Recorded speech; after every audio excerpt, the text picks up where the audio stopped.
Good evening and welcome to Athens City Council. It is Monday, April 10th, 2024 at 7 p.m. Tonight we have a series of committee meetings, first of which is Committee of the Whole. And the first item on our Committee of the Whole agenda tonight is the Council of Governments, COG, and I will ask the mayor to, I believe it was your request to have this on the agenda. It is. We are still exploring how to make a COG work in a way that is going to be most responsible for the city of Athens when it comes to having safeguards in place. We will, since the deputy service or the deputy auditor, the deputy law director, assistant law director, whatever her title is the one who's been looking over the bylaws, the documents that we have received. She is not an expert in this field, so we have sought external counsel to where we have someone who is an expert in looking at not only councils of governments but municipal contracts, because that's basically what this would be, as a contract.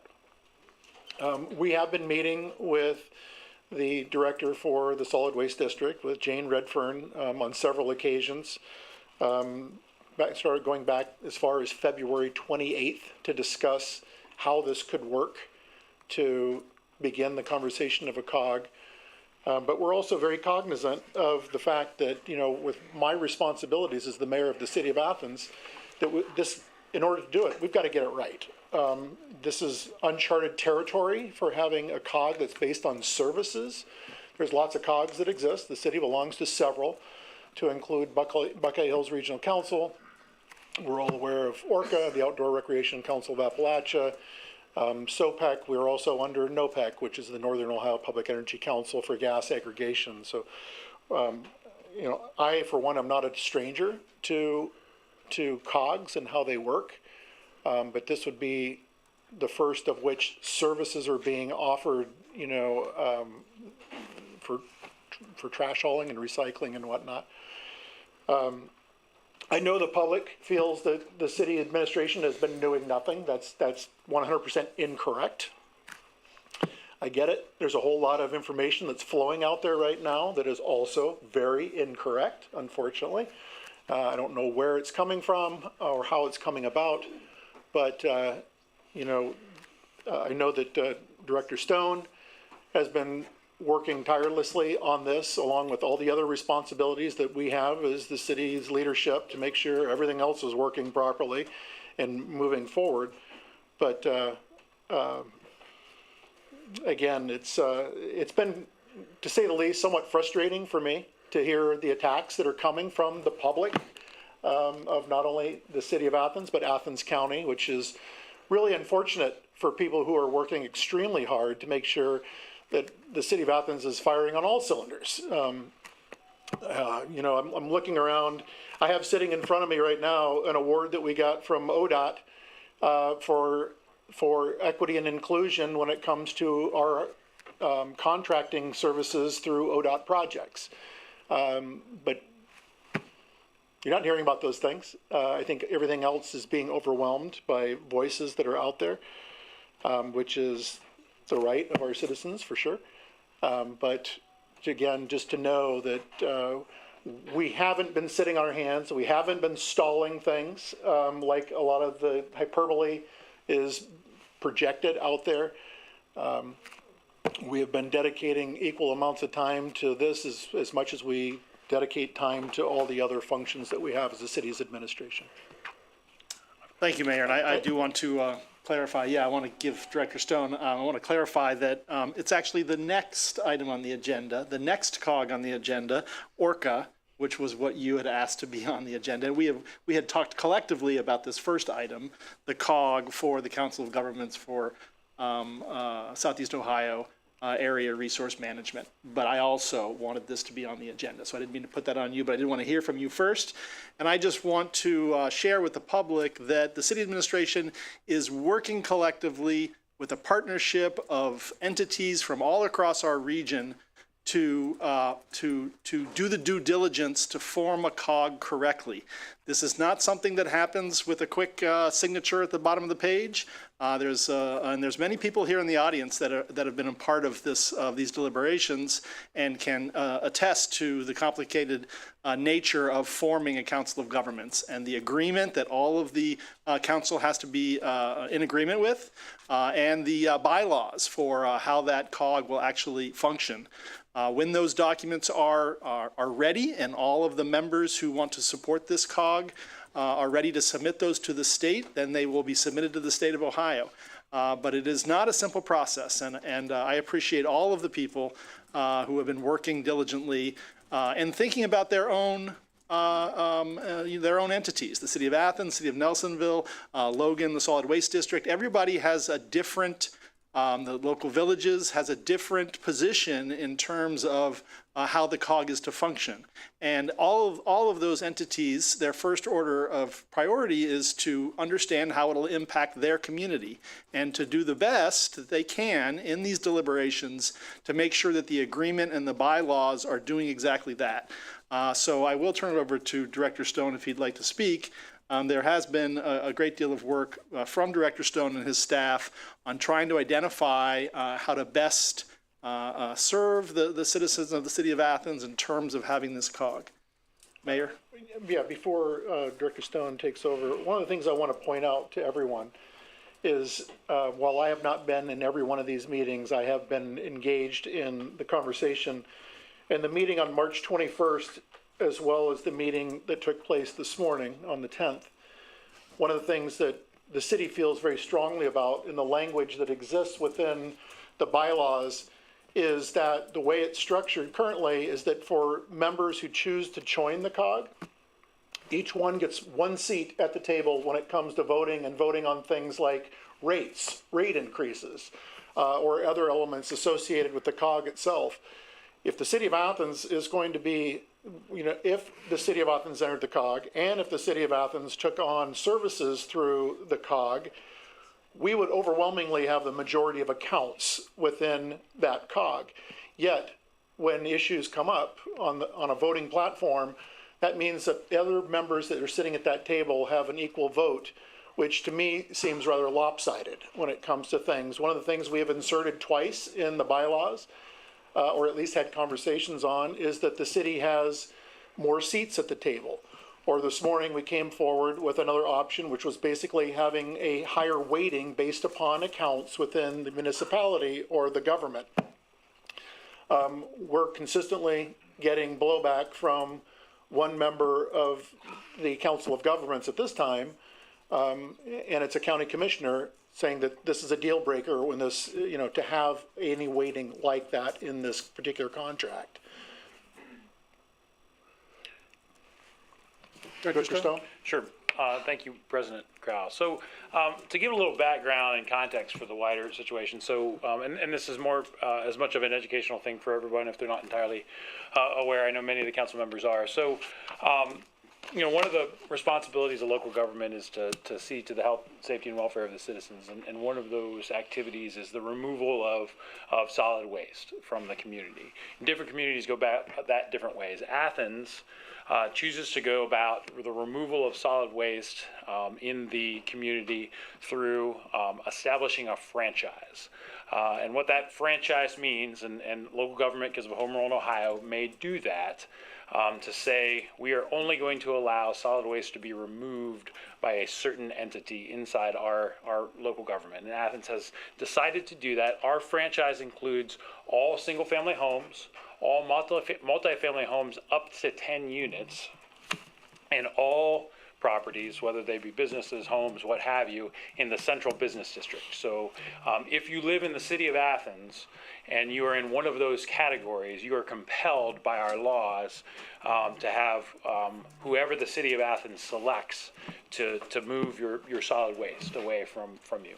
If you're not in one of those categories, that is to say you're in a multifamily unit greater than 10 units, you're in a commercial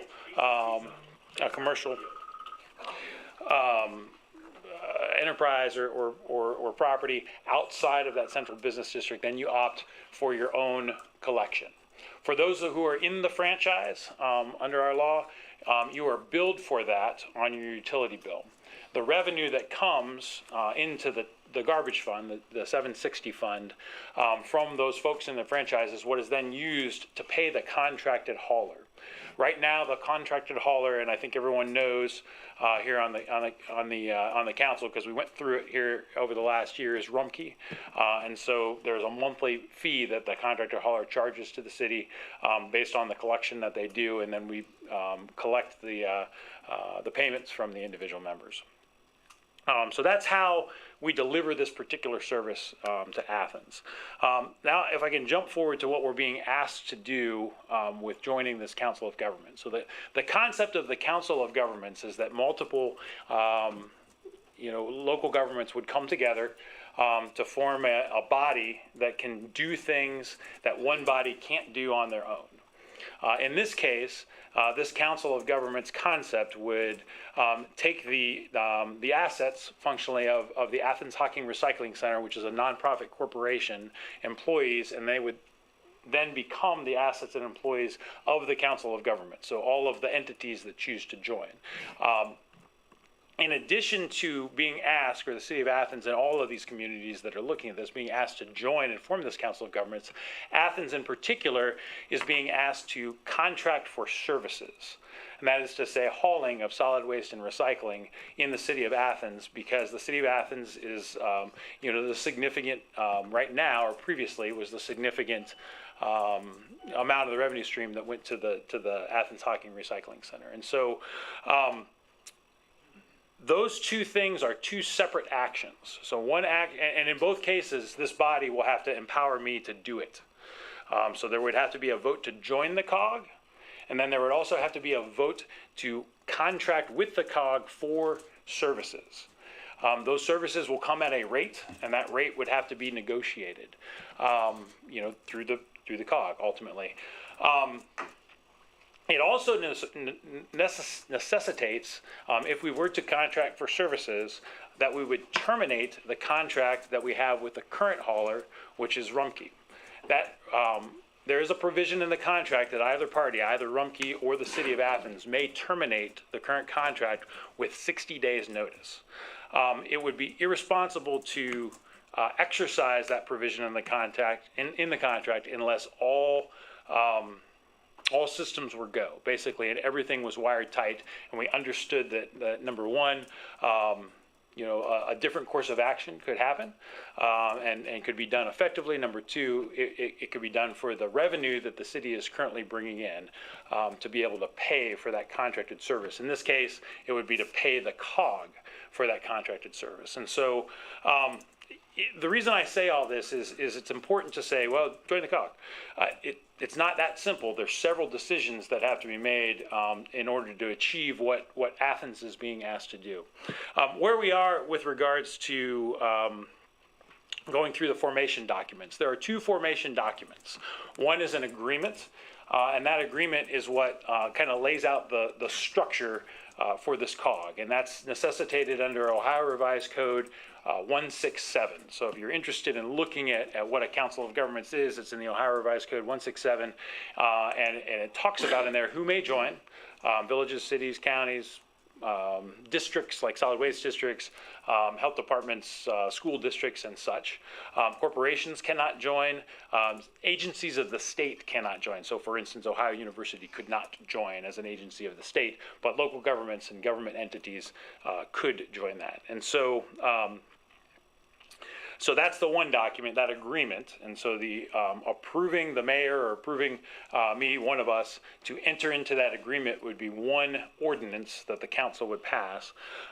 And then as part of that agreement, there is a set of bylaws, and we're attempting to get this set of bylaws established kind of on the front end and agreed to on the front end, so that it's not having to be changed after a couple people join, if that makes sense. And so that's why, having the two things happen hand in hand, and those bylaws govern how the various entities interact. And so specifically, There's been work done, as the mayor mentioned, over the several meetings here recently, and we've made a lot of headway in getting agreement as to what these documents look like. There are a couple points of conflict, and they were laid bare this morning in this morning's meeting. Number one has to do with who ultimately is on the board of the Council of Governments and how that representation is kind of passed out among the various entities that would be on the board that would govern it, and then subsequently how the voting on the board would be weighted. And we've had a couple proposals that we discussed this morning. I think we're probably all going to go back and look at those and think about them, and then come back at the next meeting on next Tuesday with maybe some tweaks to those. And so we are moving forward on this and in fits and starts, and I know that people are passionate about these issues. There are some other things that really aren't part of that negotiation that we have to do our due diligence, as the mayor mentioned, in getting right. Namely, how, exactly what form the city of Athens would contract with a COG. The COG is us, right? I mean, we're part of it. So you're shaking hands with yourself, right? Doing a contract with yourself. And so making sure that we understand exactly the way that would occur, number one. Number two, the liability and insurance provisions of everything. And I've never been one to shy from something for threat of litigation and threat of liability. That's a way to paralyze yourself. But it would be irresponsible for us not to fully understand that and make sure it's how that liability is spread among all members is parsed out in the documents. And so those are the things that we're working on. It's not necessarily a point of disagreement, it's just things we have to know. So the various entities, as the mayor mentioned, who are partaking in these discussions, and all of them deliver services to their citizenry differently, is the city of Athens, the city of Nelsonville, the Athens-Hocking Solid Waste District, the village of Amesville, the city of Logan, and Athens Township have all participated in these discussions. And so, like I said, I think it was a productive meeting today, but we want to make sure that we're getting things right. So hopefully that gives a little bit better update as to where things are. Thank you, Director Stone. I feel that progress has been made. I feel that the city on its part is doing due diligence to make this work as best for the city of Athens as possible. I believe myself, and through research in waste management and sustainable waste management, that the best outcome for our region is to do this collectively and to form a council of governments where we're able to look at these issues collectively and become a region known for our sustainable waste management, and working together for these very important issues that can be, I believe, done at a higher level through collective cooperation rather than each of us doing it separately. So I'm very excited about the potential for a COG, but I do hope that the leadership, which has been excellent, continues to work hard to get it right. And that goes across all of those entities, the Solid Waste District and the other mayors and heads of the townships, et cetera, that are working very hard on this. So I do appreciate the work that's being done. Are there other elected officials well, first let's go to council. Are there comments from city council members on this issue of a COG for waste management? Yes, Member McCary. Thank you to the administration for the explanation of all the work that's been going into this. I just wanted to ask if there are potential benefits of the COG that are particularly, that you feel especially good about for Athens to pursue.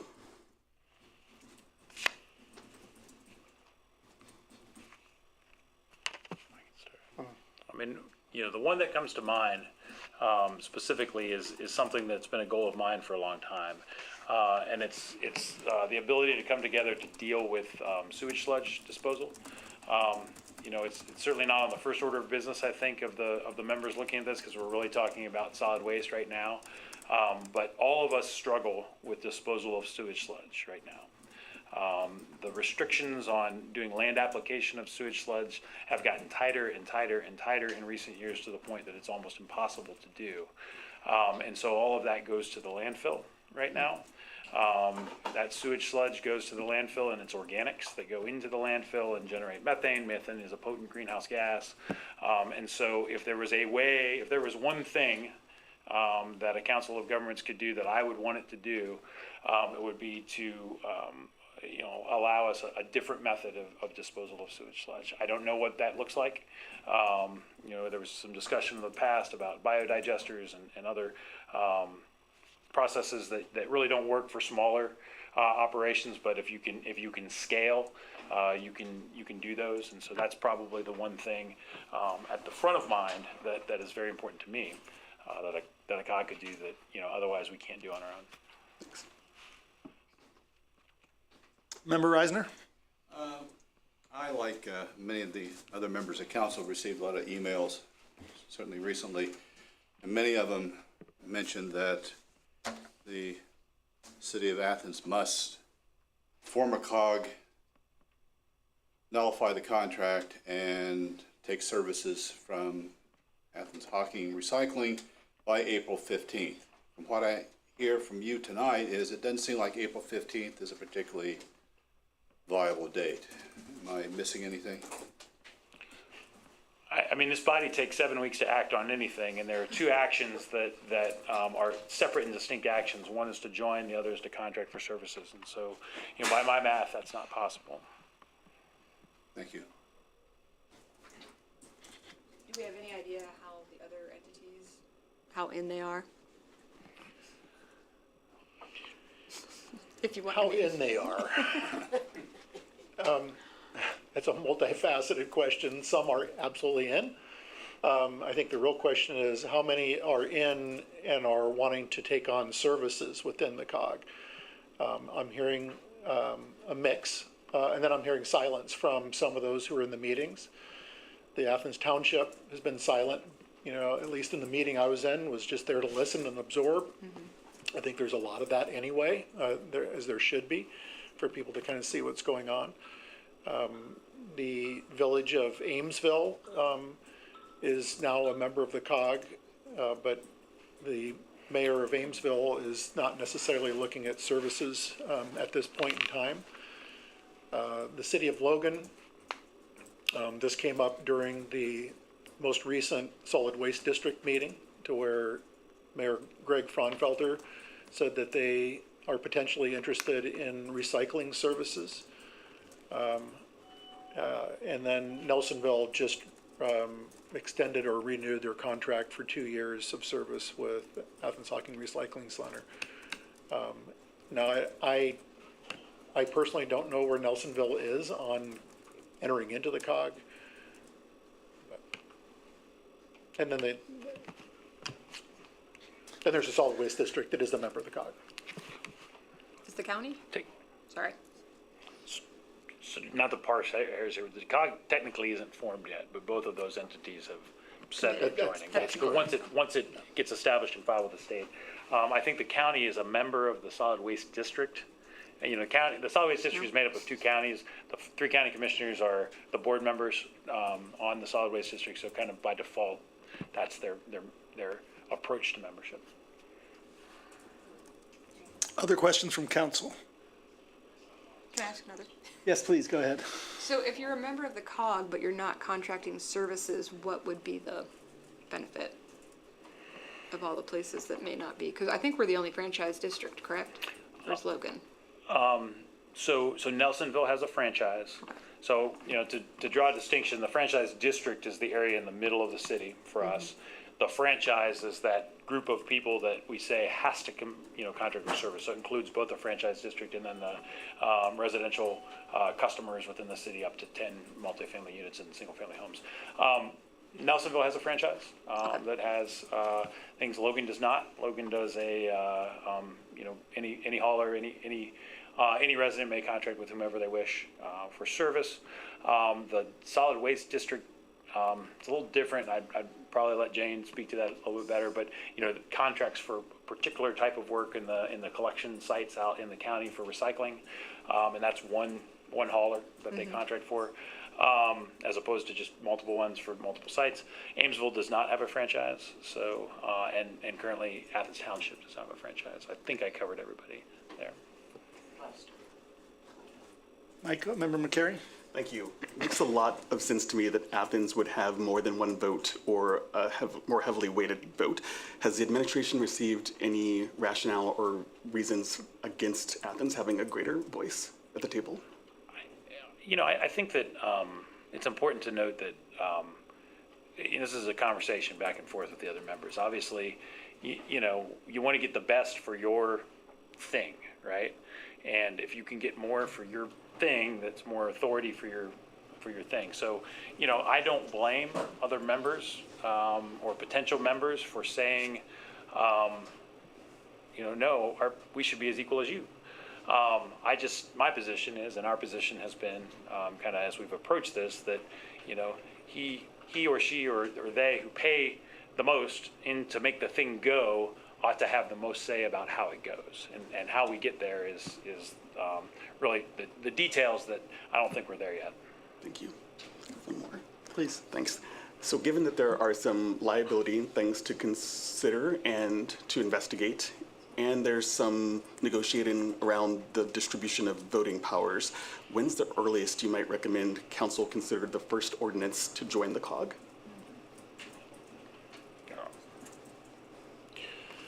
Well, as I'd mentioned, we're looking to have outside counsel look over the documents to give it one more look over because of us having to rely at this point in time solely on our assistant law director. That, again, we're doing our due diligence on our end and in good faith with everyone to make sure that whatever product moves forward, that it's a solid product as opposed to something that's handed to us and just sign off on it and go, sure. So it'd be after we get that additional legal input? Yeah. Okay. Other members of council, anyone additionally? We are fortunate to have the executive director of Athens Hocking Recycling, the Athens Hocking Solid Waste District, Jane Forrest Redfern. Would you like to come forward and, as the leader of the negotiation group, help us understand some of the questions that have been raised tonight? Well, I thought we were negotiating confidentially, but obviously it's on Facebook now. Mr. Chairman, We have been working very. Yes. Oh, I'm sorry. she has to sign in. Okay. Could you sign in, please, and state your name and your position? Jane Forrest Redfern, and I am the director of the Athens Hocking Solid Waste District, Thank you. which is governed by the 3 county commissioners of Athens and the 3 county commissioners of Hocking. And then I have a policy committee that advises the district on planning for 15 years. The mayor sits on my policy committee. He is the vice chair of the Athens Hocking Solid Waste Policy Committee. So, give you a perspective there. We've been working diligently on getting all of the participants. We haven't invited all the townships. We haven't invited all of the villages. There are 41 jurisdictions in the district, so we contacted the ones that were most interested and showed interest in forming a COG. The benefits of joining a COG and creating one is to make sure that we have access to composting for our residents and our businesses, because if Athens Hocking goes away, there's no other compost facility that could take all of the material that you all are generating in Athens or our businesses. Also, with the recycling, 1,900 tons of materials that Athens Hocking picks up currently from businesses and residents like myself in Canaan Township will go to my drop-offs throughout the district. And that's twice the amount that I get at my drop-off. So the benefits are people get to recycle at home and people get to recycle at their business. And we can plan ahead for composting and expanding that. It's a greenhouse gas solution. We need major investment. We're not doing a very good job of it. We need more of that. We need more recycling. Recently contacted by an organization wanting to know how we can expand our charm so that people could drop off household hazardous waste, electronics, all of batteries, paint, oil, all of the materials all the time instead of waiting for one of our recycling days. So there's a lot of interest, a lot of materials we can be doing. If we had a COG, we could all work together to do collections, to do cleanup days, to plan for the future, perhaps for the biodigester to deal with sewage sludge, perhaps to do a larger compost facility. We can be a stronger all working together. And, you know, one small community, you know, doesn't necessarily have a voice, but when you're moving together as a region, you have to feel like you're an equal player.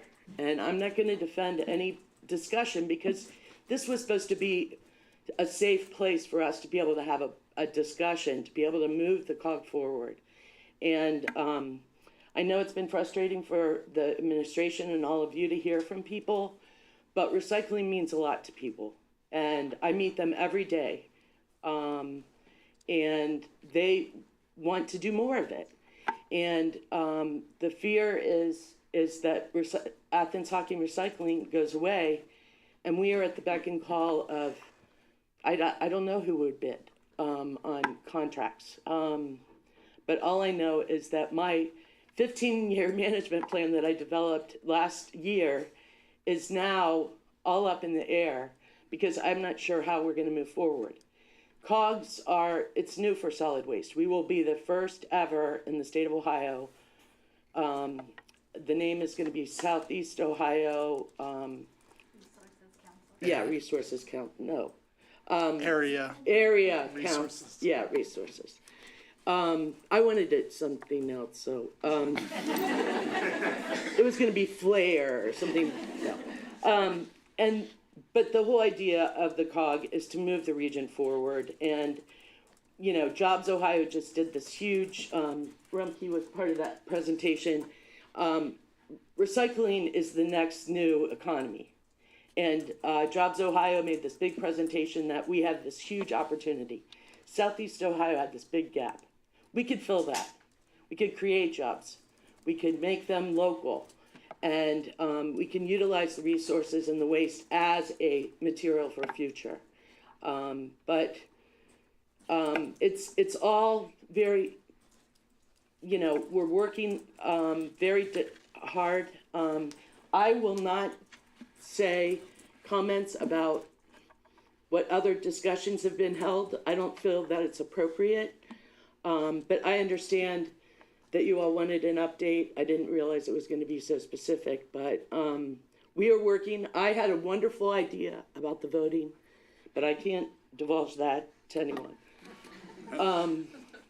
I understand where you all are coming from, but we do have a critical resource that's at risk. And the COG is one way to do it. And so I just ask that you continue as an administration and as a council, keep moving forward and try to figure out how we can all work together to resolve another environmental issue that's been forever. You know, you've been working on solid waste forever. So this is one way we can move as a region. And other folks like Gloucester that have a franchise, like Coolville that has a franchise, those all could also join the COG and they could be part of it. But there have to be leaders. And the people that are at the table right now are the leaders that have expressed interest and want to move it forward. Thank you. Thank you.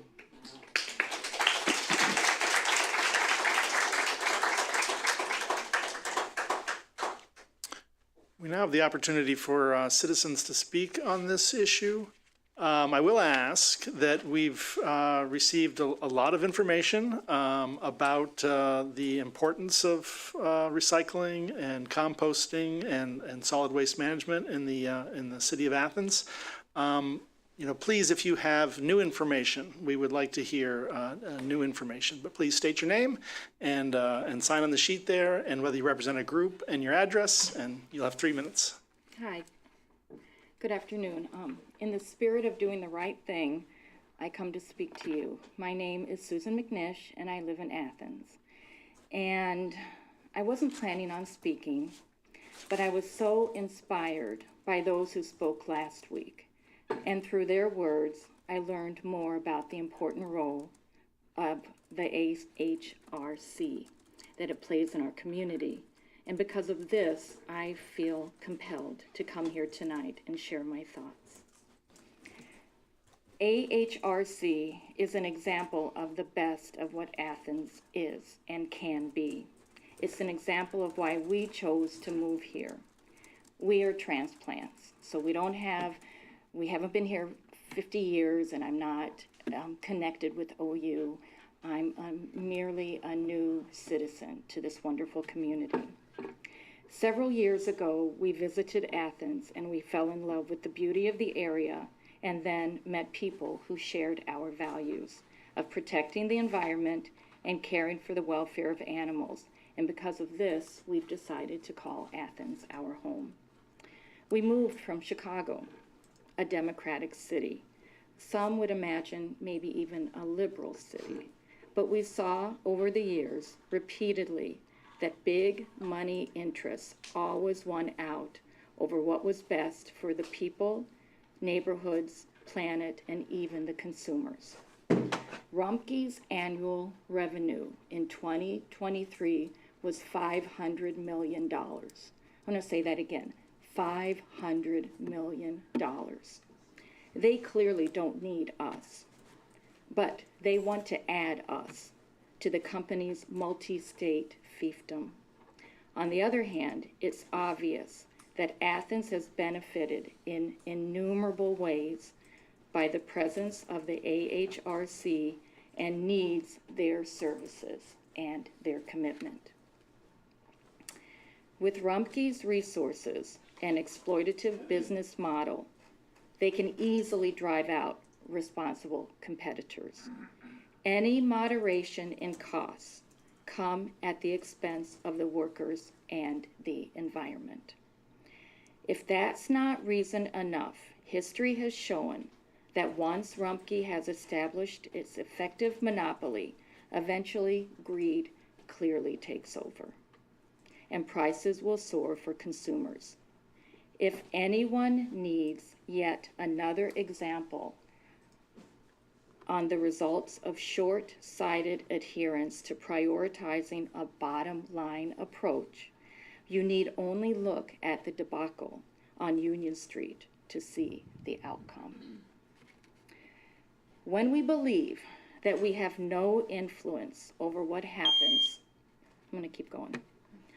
No influence over what happens to our earth, if wars are fought, or even what happens to our bodies, it's easy to feel disempowered and disillusioned. Too often, I'm outraged by the politicians and the powerful who have gerrymandered their way to control the direction of Ohio's policies and laws. I blame the Republican supermajority for much of what's wrong with this state. But right now, my fingers aren't pointed up north to Columbus, but at you. Thank you, McNish. Please complete your statement. I am. Thank you. You have the power to simply do the right thing. It appears as if no one here really wants to take responsibility of how we got here. Regardless of that, now you can change course. Think of this as your NBC and Ronna McDaniel movement. McDaniel, I'm sorry. You know who I mean.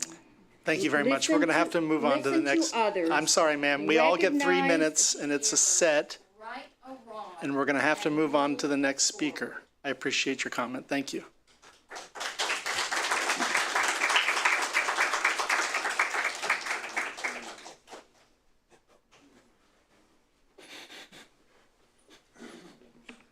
Hello, my name is Warren Hayden. I live in Athens. I have to admit that I did not follow all the what was going on with the contract and it being awarded to Rumpke. I have nothing against Rumpke. It was sad when the city decided to go for a for-profit corporation rather than for a non-profit organization where the workers are unionized. I'm assuming I don't need to tell anybody on the city council or the mayor. Unions are important for workers, but they're also important for everybody, for the city, for the county. I'm also upset that going with a for-profit corporation means that monies that we're paying, that I'm paying, is now going to go to stockholders and corporate executives and not staying in Athens. I don't think that cost was ever calculated when the decision said that we need to go with the lowest cost, we meaning the city.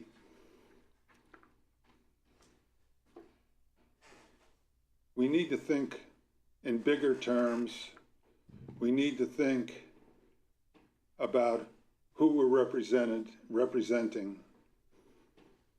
And again, I think that going with a nonprofit over a for-profit keeps the money local, and supporting unions anywhere supports unions everywhere, as the saying goes. Thank you. Now I'll sign in. Thank you, sir. Appreciate it.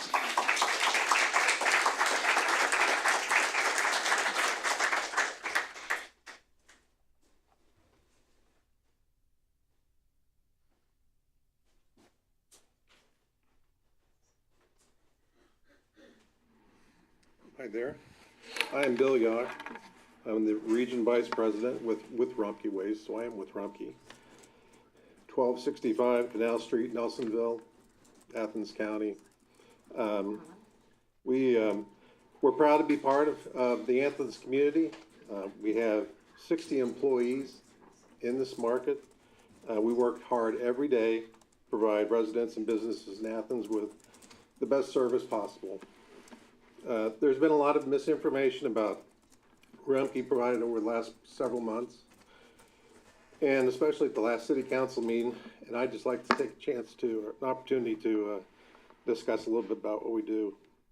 Since providing service in January, a service we were awarded after not one but two bids within 12 months. I mean, so the cards were on the table. The bid was pretty straightforward. We've done everything possible to meet the requirements of the bid. It's important to point out right now that all the recyclables are being delivered to HRC. Compost is being delivered to HRC. And that's even though we have the ability to process those recyclables. We do receive the glass, a hard to recycle item, from HRC at our Dayton plant. And we're happy to do that. We're committed to providing sustainability. We continue to want to work as a partner with Athens and we share a mission to increase our recycling and landfill diversion. We have a strong record of partnering with hundreds of municipalities across the state and work with them to develop their long-term sustainable recycling and sustainability goals. Finally, I'd like to point out that if there are questions about what we do at Rumpke, please direct them to us. We have an open door.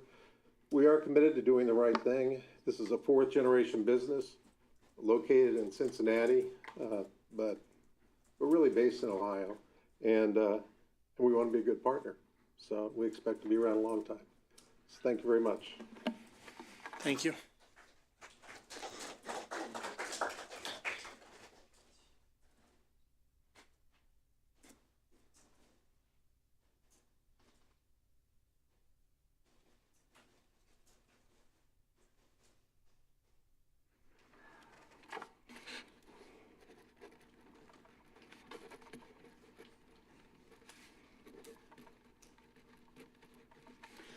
Good afternoon. Thanks for the opportunity to speak in front of you guys, as well as the administration. My name's Sean O'Neill. I live at and I won't give you my address because I might get some people there that I don't want to see. But I live on Happy Hollow Road in Nelsonville. I'm a lifelong resident of Athens. I've worked for Rumpke for 12 years. I am the route manager there. I oversee day-to-day operations of the all the members of our team that service this area. I would like to speak to you tonight about how Rumpke supports local jobs and the local economy. We've had a local presence in Athens for nearly longer than I've been alive. I'm 34, so we've been here since 1988, I believe. So we employ, like Bill said, over 60 employees between our Athens hauling operation, which is in Nelsonville, 1265 East Canal Street. We have the Athens Hocking landfill, and we also have a welding shop in Logan, in Hocking County. And also have a brother that I'm proud to announce that's worked for Rumpke for over 10 years too, and he lives in Athens County. So our employees proudly work, live, and raise their families in this community, and I'm one of them. My family's been in Athens County residents for over 100 years. I have family that have worked, graduated, and retired from Ohio University, Appalachian Behavioral Health, Athens County EMS, and I have two family members that were drafted out of Athens County into World War II.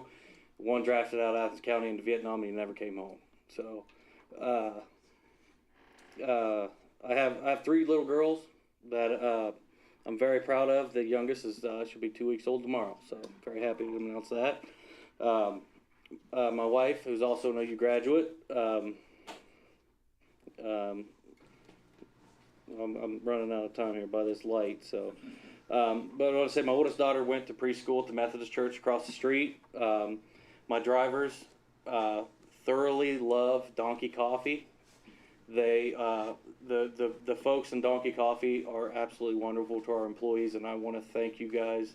If anybody in here is tied into Donkey Coffee or knows anybody there, on their behalf, thank you guys very much for that.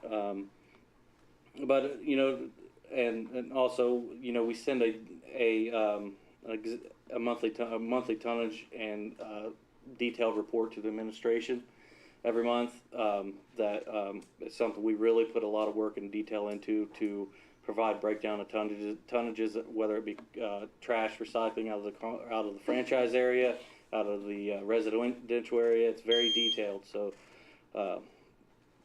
Rumpke hires local. Thank you. Thank you.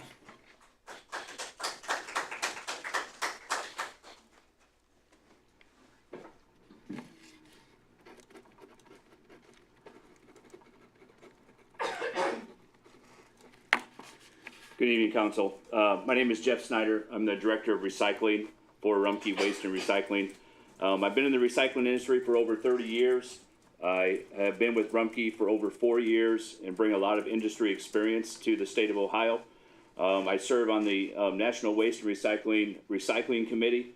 I am part of the Circularity Council with the Recycling Partnership and a member of the Ohio Materials Management Advisory Council to help drive recycling forward in the state of Ohio, along with municipalities, solid waste districts to meet landfill diversion needs.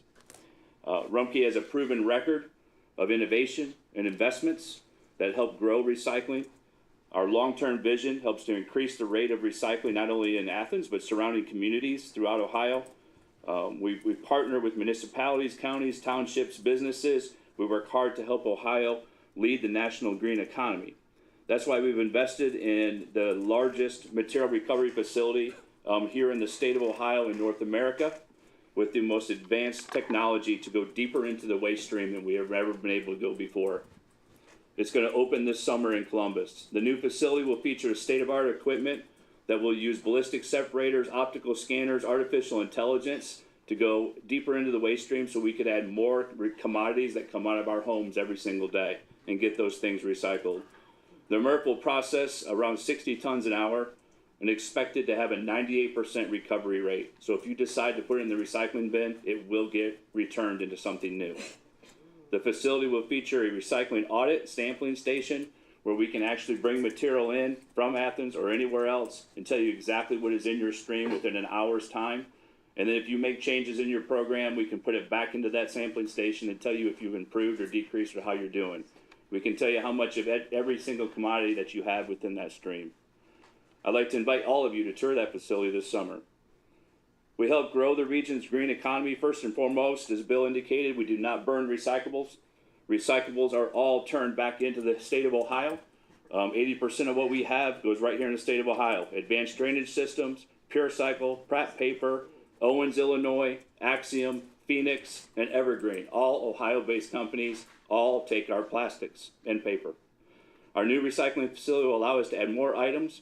This summer, I'm looking at adding thermoform plastics to the recycling stream. So if you think of clamshells that you get in the grocery store, the blueberries and strawberries that we don't accept today, that's going to change this summer. Very excited about that.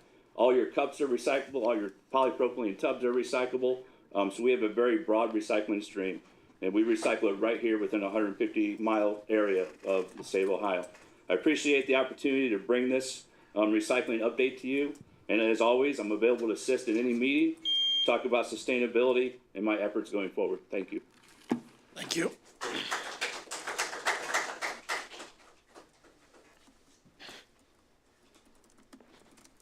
My name is Shelley Stark, and I live in Amesville. I was really surprised to hear that you guys contracted with Rumpke. Heard about it a little late. For the Athens City Council to contract with Rumpke and thereby cause the destruction of the Athens Hocking Recycling Center, a respected, highly valuable local service which has provided excellent and crucial waste management services for many, many years, decades, is not rational or sustainable. It is certainly not local. It is incongruent, especially when local is considered to be such an important and even essential ethic in Athens. There are banners on the streets around us inviting one to love Athens by spending our money locally.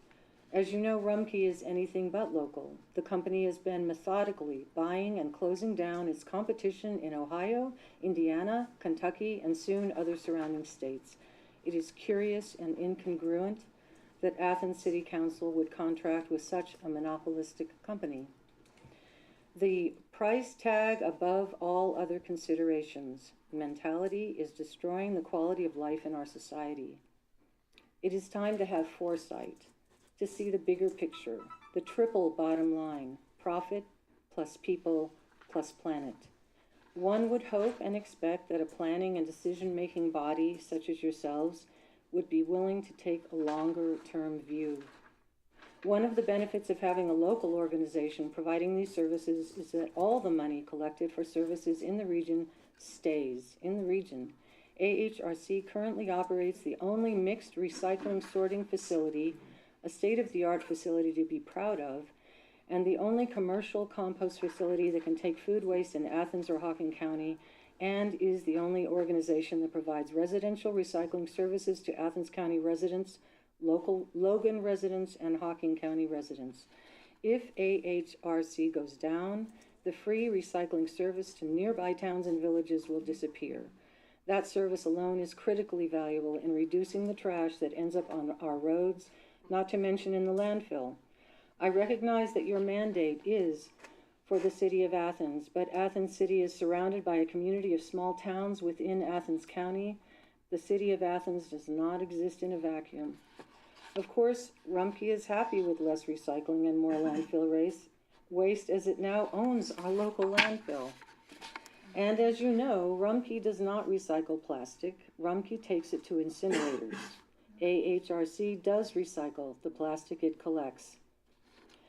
As E.F. Schumacher, author of the classic book Small is Beautiful, said, quote, "Economics without spiritual, human, and ecological values is like sex without love," unquote.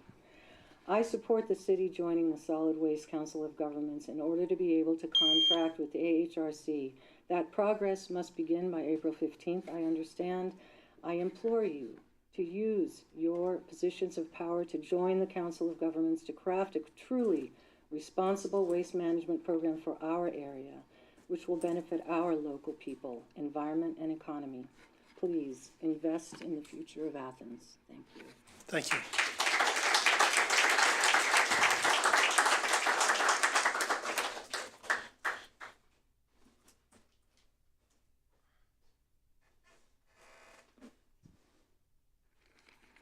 My name is Nancy Pierce.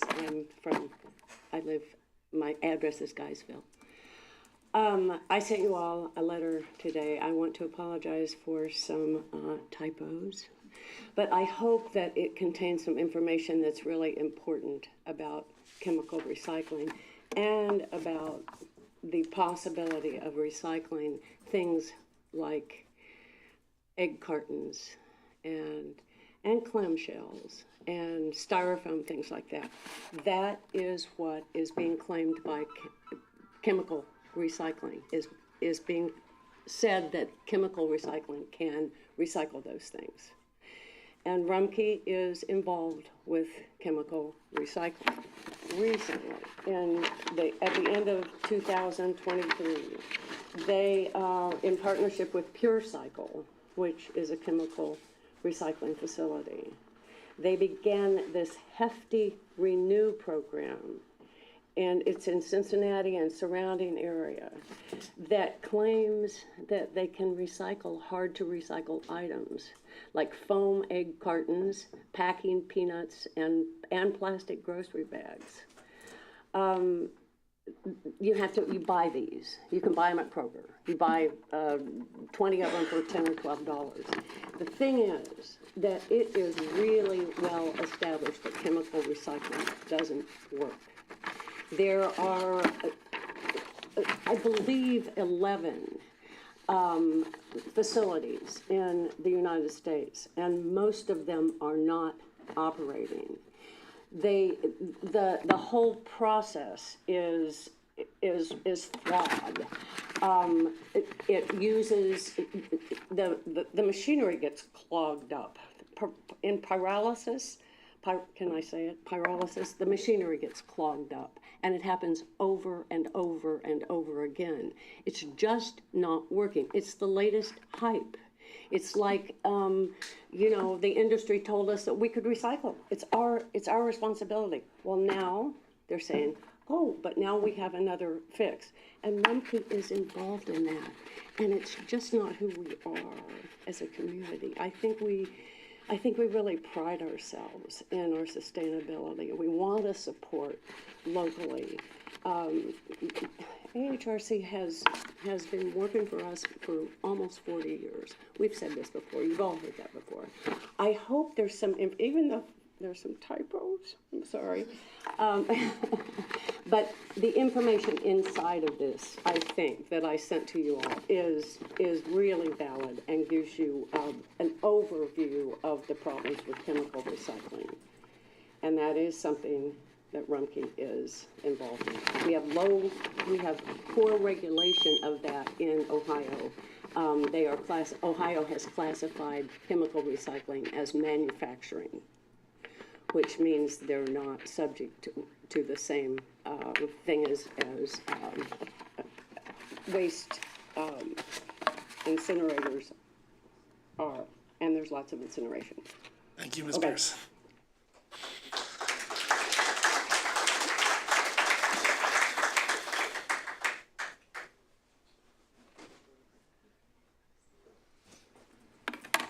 Roxanne Groff. I live in Bern Township.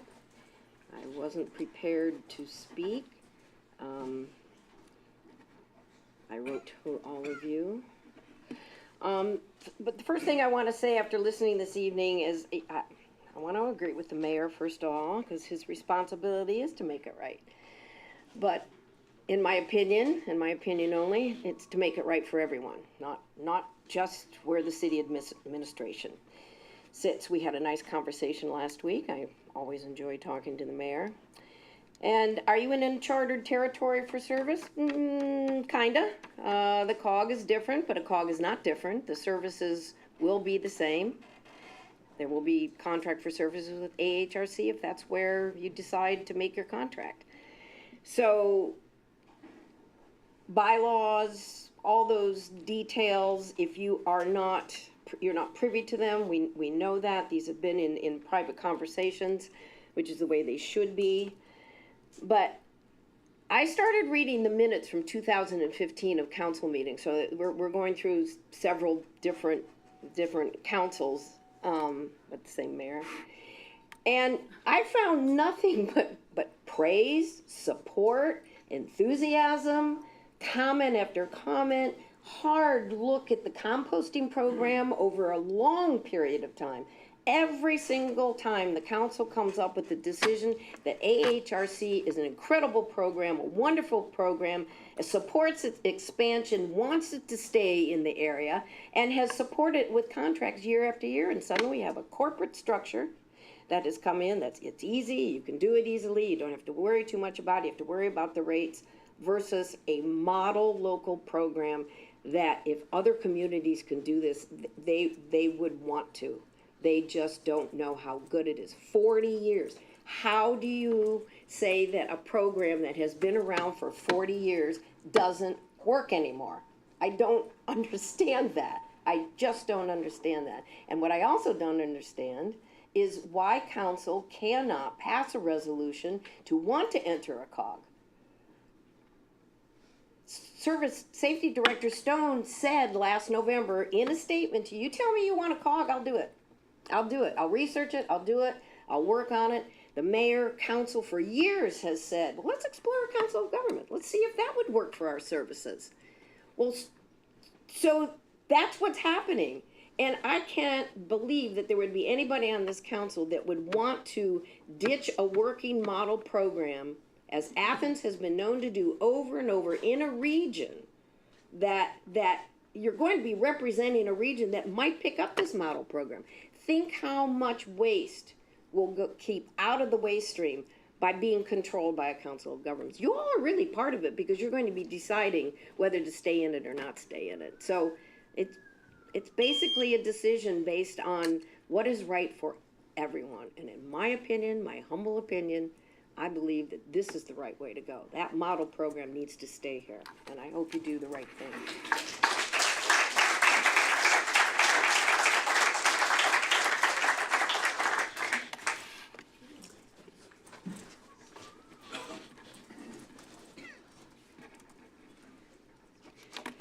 Mr. President, members of council, thank you so much for the opportunity to speak with you here this evening. And I do really want to express appreciation to everybody who's been putting time into working on this issue. I know that people have been spending a lot of time working on it, and it's because it's really important.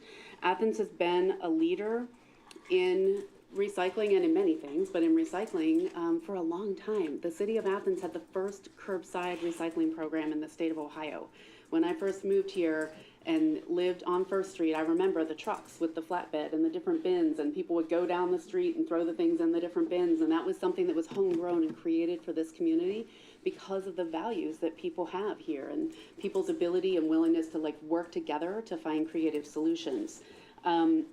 And while I appreciate very much the diligence that's going on and that is necessary before actually signing documents, I do think that in a stroke of brilliance, our founders created different branches of government to help have creative discussions and keep things moving forward. And you are the legislative branch, and you have the power of the purse, and you could certainly empower General Stone and the administration to go forward and just say, negotiate, join the COG. That resolution could start things moving forward on a little bit quicker time clock. You could set a deadline that is, in my opinion, and I'm not a lawyer, but as a former council member and a former state rep, in my opinion, you as the legislators for the city of Athens have the power to do that. And I would encourage you to do so. I'm the CEO of Rural Action.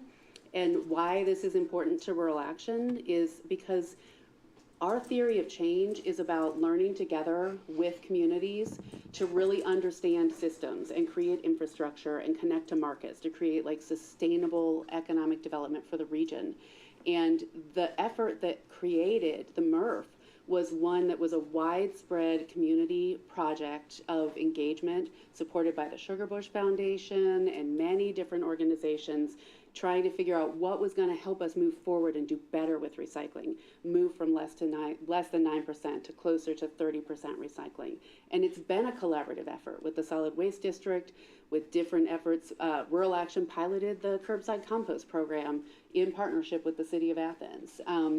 We own the compost shredder that is there that allows the compostable serviceware to truly be composted. We purchased that. It's located at the MRF at AHRC. And we got the film plastics baler, which is located at our facility on West Union Street, to try to help pick up one of the recycling streams that wasn't able to be handled here locally, so that that can move forward. That's an ecosystem approach to maintaining the infrastructure we need to continue to be leaders in this region. And I just strongly encourage you to exercise your authority, pass a resolution to instruct the administration to join the COG and contract for services. And I'm happy to talk more with any of you whenever you like.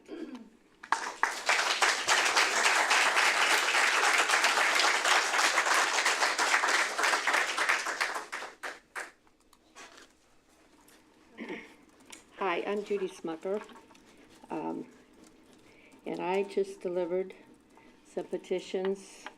I'm a resident of Athens also. Some petitions to Mr. Crowell. These petitions, we just started collecting them, and they were quickly signed.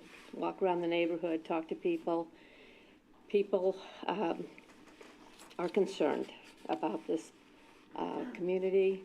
They're concerned about what we're doing to a business that we've supported for over 40 years and have appreciated their work. There's a lot of options on both sides, reasons this way, that way. It's hard to figure it out. We need to get information on both sides, and I appreciate everything everybody's doing. The petition itself, I'm just going to read a little bit of it. It says, "We ask the city to break its contract with Rumpke now. Otherwise, AHRC will face job cuts, and without the city contract, it may fold and dozens of union jobs will be lost. Keeping local dollars local multiplies economic benefits. The city can and should undo its short-sighted decision. And from the bid perspective, we know that the city reserves the right to reject any or all bids and is not bound to accept the lowest cost response if that response is not in the best interest of the city. We have to look at what is in the best interest of our people in Athens." And there were 100 signatures there. I hear there are 400 more out there that have come in on the computer. So this is a big concern, and I'm so proud to be a part of a community that cares. Thank you.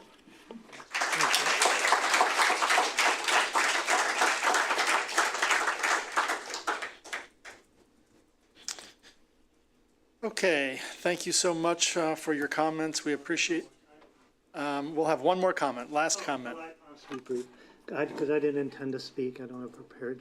I just, for the benefit of the mayor who's indicated perhaps his feelings were hurt, I want to give you a perspective that, you know, from my vantage point, I'll speak for myself, it seemed like a heartbeat that it took to break a 40-year relationship for a $500 million corporation. From my vantage point, from my viewpoint, it took about a heartbeat to see those Rumpke trash cans on every single house. So that's why people are frustrated with the dragging of the feet that is clearly, I mean, we're not stupid. We've all seen this done 100 times. So it's a fait accompli. That's the strategy. That's the plan. It's obvious. I have never heard such, I'm sorry, I mean, we've all heard this corporate BS that we just heard just now, okay? It's great that Rumpke might do and may be able to accomplish what we're doing right now and have been doing for 40 years, you know, with their computers and state-of-the-art and blah, blah, blah. From the bottom of my heart, I thank you for your family service. It has not a whit to do with what we're talking about. And if that's all Rumpke can bring up here, then that's all you need to know. That they have nothing to offer but extracting wealth. Sir, could you sign in, please? Thank you. I apologize.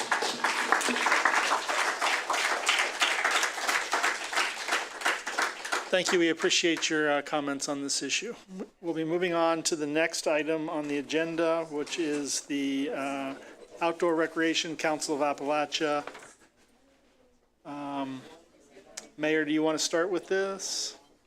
Sorry, this is where I meant to start you. Did you?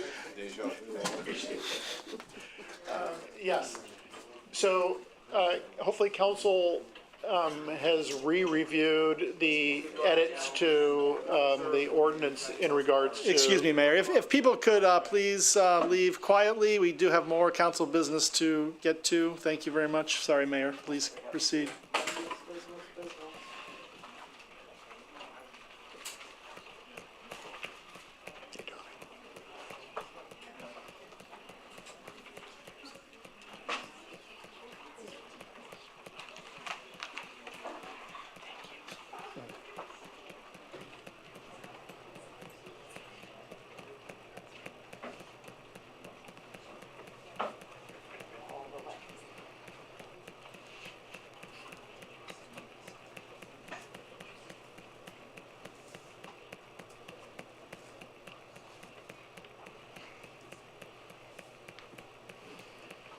Okay.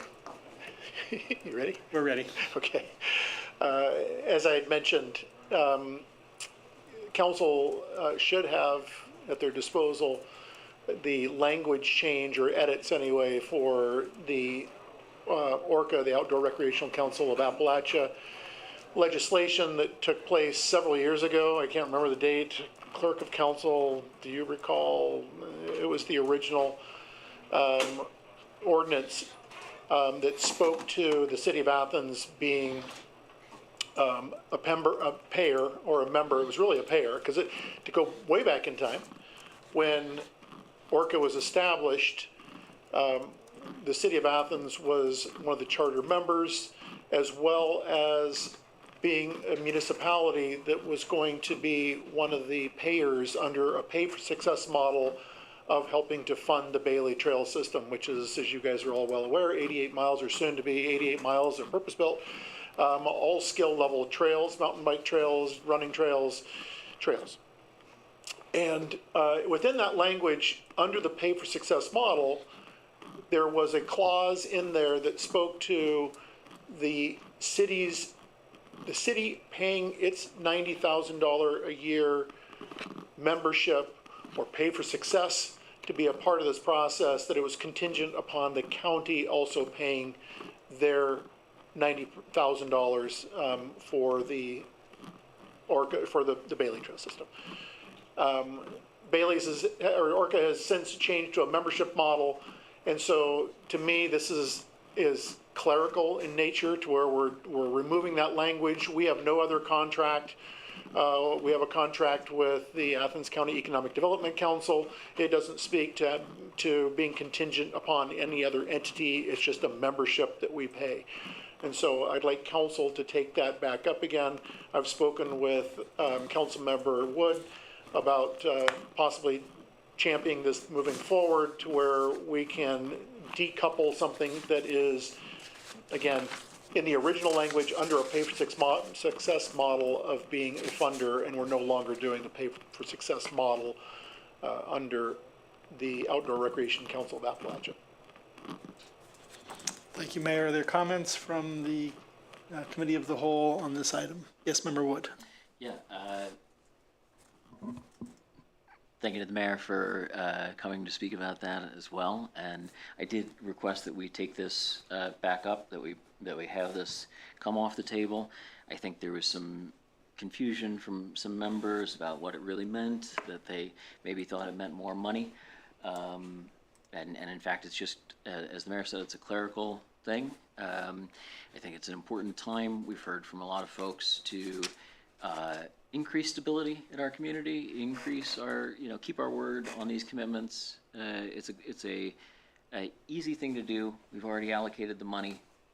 We've heard from dozens of businesses and community members, that this is an important part of their livelihoods as well. And I just think that the Orca and the Bailey Trail System is an amazing thing. It's a great resource.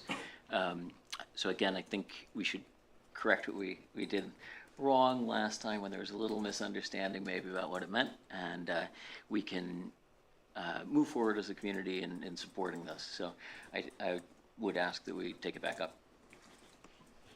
Member Eisner. I agree that the that ordinance, the way it was written, is kind of strange. And again, as you just mentioned, I've never seen any ordinance ever come out of here that was contingent upon another political organization, whether it does something or not, that then we would then act. And to me, the city should be independent, and we should be making our own decisions about whatever it is. The only thing I'm concerned about is if the ordinance is brought off the table and the necessary amendment is made and it passes and signed, how soon would you then come to us and say, well, okay, I want to spend the $90,000. I want to get it to Orca. Would it be within a month, or would it be 6 months? The reason I'm asking is we've all gotten letters and emails from the auditor or assistant auditor about the fact that our general fund has declined. I'm forgetting the technical term for it, but Cash balance. Cash balance. Okay, sorry, senior moment. You get them at my age more often than not. But anyway, I believe the assistant auditor said that the lower threshold of that was something like 7.5% in reserve. We're now at 6%. So we're already violating our own standard of how much money we should have there. And this could potentially impact that. I mean, it hasn't been spent yet, so it's still there. So it's not contributing to any greater, I don't want to say deficit, but lower cash balance. So my concern is if we do as you want and give the Baileys the money, that's going to really knock us below. And I think at that point, alarm bells are going to go off with the state auditor, and they're going to come down on us, and they're going to say, this is not good, which in turn will have an impact on our bond rating. I mean, Moody's is very sensitive about this sort of thing, so that could affect us if we decide to borrow more money. And what I just heard tonight was that the interest rates are not going to come down anytime soon. So, which is kind of good, kind of bad. If you're the treasurer, it's great for you. But if we're borrowing, that's bad for us. So, you don't want to upset that apple cart. So I'm just expressing my concern about it. If it does come off the table, let's talk about it and see what happens. So, but I'd be in favor of taking it off the table. Thank you, Member Eisner. Other council members? Yes, Member Thomas. I think I would also be in favor of taking it off the table, mostly for further discussion. Same concerns as Councilman Reisner, just with the request from the auditor's office to not spend outside of operating and payroll. And also just to talk with Orca about what their timeline is for absolute need and how we want to handle this going forward, and whether this is something that we would need to consider being an annual ask, like some other things we have, versus 3-year contracts and whatnot. And then working out with them a timeline that makes sense for their budgeting and our budgeting. But I definitely think it's worth taking off the table and discussing further. Thank you, Member Thomas. Other comments or questions? And add, Mayor? Just a follow-up comment. Just as a reminder, I believe I mentioned this to council the last time the Orca ordinance was discussed, or at least when there was conversations about Orca, and that being that when we started operating under the pay for success model, the intent was that we use a portion of the transient guest tax. City of Athens has a 3% transient guest tax. The county has a 3% as well. The pre-COVID, so 2019 dollars, I haven't looked at it of late in 2024 anyway, but it was running at around $460,000. Half of that the city retains, the other half has to go by statute under the Ohio Revised Code to the Athens County Convention and Tourism Board. The county's full 3% minus administrative fee goes also to the convention and tourism operations for them to operate within the county. And so, you know, in kind of a roundabout way, what we were budgeting for was budgeting off of the transient guest tax to go towards our share moving forward. You know, we're coming up on the higher performance times of the year. You know, the next 4 weeks, 3 weeks anyway, we're going to see a lot of heads in beds is what they call it. You know, a lot of people who are staying in the hotels here in the city of Athens. We do have, you know, a newer hotel in the city of Athens. And we know that there are a number of short-term rentals that are operating in the city. We aren't 100% on whether that 6% total transient guest tax is coming from each one of them, depending on the platform that someone is using for a short-term rental. But they're obligated to pay that short-term or the transient guest tax within the city of Athens. So again, we're not 100% clear on what that revenue stream is really looking like. I do know that during the summer months, there's a lot of events that the Convention and Tourism Bureau hosts, or at least that's what we're hearing, that with a lot of motorcycles coming into the city, motorcycle riders coming into the city for different events, that Ohio Brew Week's another very large event that we do have periods during the summer months where our hotels do tend to be full or, you know, running somewhere between 80% or even higher, depending on the hotel. So I'm sharing that with council historically. Some of you may not know that was part of the calculus when we were looking at being a payer under the pay for success model, and a way in which we, you know, can continue in the future, depending on what that future looks like, with our membership with the Outdoor Recreation Council of Appalachia. Thank you, Mayor. Treasurer Thomas, anything to add? The only thing that I would add. Why don't you come up so that they catch on the mic? The only thing, and I'm speaking, I'm here as a representative of the auditor's office tonight. They asked me just if there was anything. The only thing that Auditor Heck would want to add to that is that a $90,000 payment in January is a very difficult ask for the auditor's office to accomplish. In terms of if the city's budget process is not complete, if the year before has not been closed yet, getting a payment out by the end of January is a much more difficult process. I think they mentioned that's why you guys see all the then and now payments in February, because things sometimes in January can't get out. And that was one issue that they would just want to make clear, that that's a hard ask for the January payment. That's all. Thank you, Treasurer. Yes, Member Wood? The mayor, I'll cede to the mayor on this one. Yeah. Councilmember Wood, you can jump in, but I just want to concur with the treasurer. That's difficult for us with anything that we have, to where you're rolling into the new year, even though the budget is in place. You know, the budget isn't really even released until the 16th, 17th, 18th of January, which is fine because we're able to cover our bills that come up during that time frame. But I concur completely, regardless of budgeting for it or not. You know, knowing that's that really kind of odd period where we know we have carryover, but things can be tight anyway because of bills that we have over that period of time within the first 3 months spread, or sometimes longer. So, Member Wood? Yeah. Could the treasurer maybe speak to the 6% question, because we've already committed the money, which I believe we had originally. No, we hadn't. It's not authorized. Appropriated but not authorized. Okay. Does that affect the 6%, or is it already factored in? Well, the 6% that was explained in that email, if you read it, and it was mentioned, that's just the cash balance. So what the email that the auditor sent out, you know, the purpose of that is just to make clear that at this particular time we are below that threshold.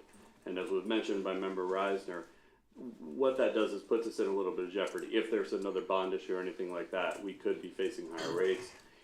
When you read through that original ordinance, that was put in place and suggested by our bond council in 2011 to have this in place just for that reason. So again, the suggestion is if we can avoid any spending at this time, to keep that cash balance at a more level spot, that would be the appropriate course of action. They're not saying we should never spend the $90,000, but at this point, I kind of just, their point in this was just to say, that email is kind of I was using this example earlier, it's kind of the yellow light, right? We're driving down the street and we see the yellow light, it's time to pump the brakes, put both hands on the wheel and look around, and realize like maybe this isn't the time. But that's all I can speak to. That was why the auditor wanted to send that out. Any other details, as she said in the email, you probably want to wait till the 17th and contact her directly. But to answer your question, remember what I do believe that the $90,000 is impacted by that 6%, or the 6% is impacted by the $90,000. Any money that we spend from this point, Yes. it would impact that 6%. Other questions or comments from Member McCary? Thank you. Just trying to continue this discussion and taking into account that we have a low cash balance from the administration's perspective. We already have a hiring freeze. Where should we be looking to save money? 90,000 for Orca to me doesn't sound like a big threat when we have a lot of things that we spend more money on. But does the administration have suggestions for council as we even continue talking about other expenses this evening about where we should be holding back other than hiring? Oh, I was just going to lean back on the hiring. I mean, that soft hiring freeze, that's in place for a reason. And it is this reason to sit there and go. And it was at the advisement of the auditor's office, which, you know, we saw it made sense to us, you know, to where we're not adding any new, I was going to say faculty lines. We're not adding any new staff lines for the city of Athens. And that we're also, you know, being very cognizant of individuals who may leave the city, leave employment with the city, you know, to where, you know, if it's a critical position, we're going to replace it, replace that position with somebody new. Other positions, we may take a pause and take a hard look at what that position is and go, do we really need to fill this position at this point in time? But, you know, if you stop and think about it, most of the positions we have in the city are very important positions. And again, the ones that I'm always really nervous about are, you know, well, everybody, but, you know, I'm looking at directors' positions, you know, or deputy directors' positions. Those are pretty critical positions, you know. So it's the position, and that's where 85%, if you think about it, that's 85% of our general revenue is for our employees for the city of Athens. Sure. You know, to put a little bit of context for the general fund specifically is the vast majority of capital purchases in the city come from other funds. Now, we do have capital transaction classes within the various components of and the reason I bring that up is oftentimes your capital expenditures are your big lumps of money, right, to go do something. The general fund, you know, derives revenue primarily from the income tax, but from a host of other sources as well. Parking meters, that transient desk tax that the mayor mentioned, code fees when people are things. So there's a lot of different things that go into that general fund, and that money kind of comes in waves over the year. And so the point about the cash balance isn't that, like, as we project revenue for the year, that the money won't be there. It's a cash flow issue about when it comes in the wave. And so, you know, if there were large ticket items that were against the general fund, that would be something that we would probably delay. An example in other funds where we do this is because you can't encumber that money either, right? So if you don't have it, you know, can't fence it. Like, we don't encumber the entire American Electric Power bill for the year for the wastewater plant because that money is not in the bank yet. You know, at the beginning of the year, even though we know we're going to outlay, you know, hundreds of thousands of dollars in electric payments, although part of it now is going to our solar provider as opposed to American Electric Power. But that's a side issue. It's a similar type of situation. We just cover it a little bit at a time as we're going through the year. And I'll just add that the auditor and the treasurer's office is doing her job, right? She's doing the job that she was elected to keep a close eye on the city's budget. So this is not a reflection of her priorities in terms of Orca or Bailey's Trail or anything. She's doing her job. So then just for clarification for the public, it sounds like the revenue that would be spent on any kind of capital project, purchase of equipment or construction projects, we wouldn't be encouraged to hold on those things because it's not going to impact the general fund anyway. Good point. Thank you, Member McCary. Other questions or comments on this issue? Any members of the public that would like to speak to the issue on Orca and the payment of the fee? Okay, seeing none, we will move on to the last item of Committee of the Whole. Yes, Member Wood, thank you for staying through those first two items. I know you were late for an engagement. Appreciate you being here. The last item is the designated outdoor refreshment area. Council members have a map in front of them for a proposed expansion of the Dora area. This program, as far as the information that I have, has been very successful in the city of Athens, and there have been no concerns presented or major concerns presented about how it has functioned in the area that it currently exists in. And I will turn it over to the mayor to tell us about his proposal for expansion. Sure. Thank you, President Crowell. There's a couple of major points in here that I want to draw council's attention to. The first being that with the success of Dora, the designated outdoor refreshment area, and with the improvements on the Stimson Avenue corridor, it made a lot of sense for us to extend the Dora footprint to where it goes basically all the way down Stimson Avenue to the Stimson Avenue roundabout and the area or abutting the area in which the new fire station headquarters is currently being built. And then you'll see some of the laterals off of Stimson Avenue, and unfortunately those who are here today aren't seeing the same map that I'm looking at, but we can provide that information to you. In that it's not just Stimson, but it is Grant Avenue, Campbell, which is the street on which the Jackie O's Tap Room has frontage on, as well as Palmer Street. And I'll explain this in a minute because I think the language, as was pointed out by Councilmember Thomas, is a little bit confusing. It's not necessarily confusing to us because we've done it elsewhere, but I do want to explain, is that what you want to try to do is you want to try and capture any properties within a business zone where, you know, there could in the future potentially be a restaurant there or something, some establishment that may serve alcohol, which is the whole foci of a Dora.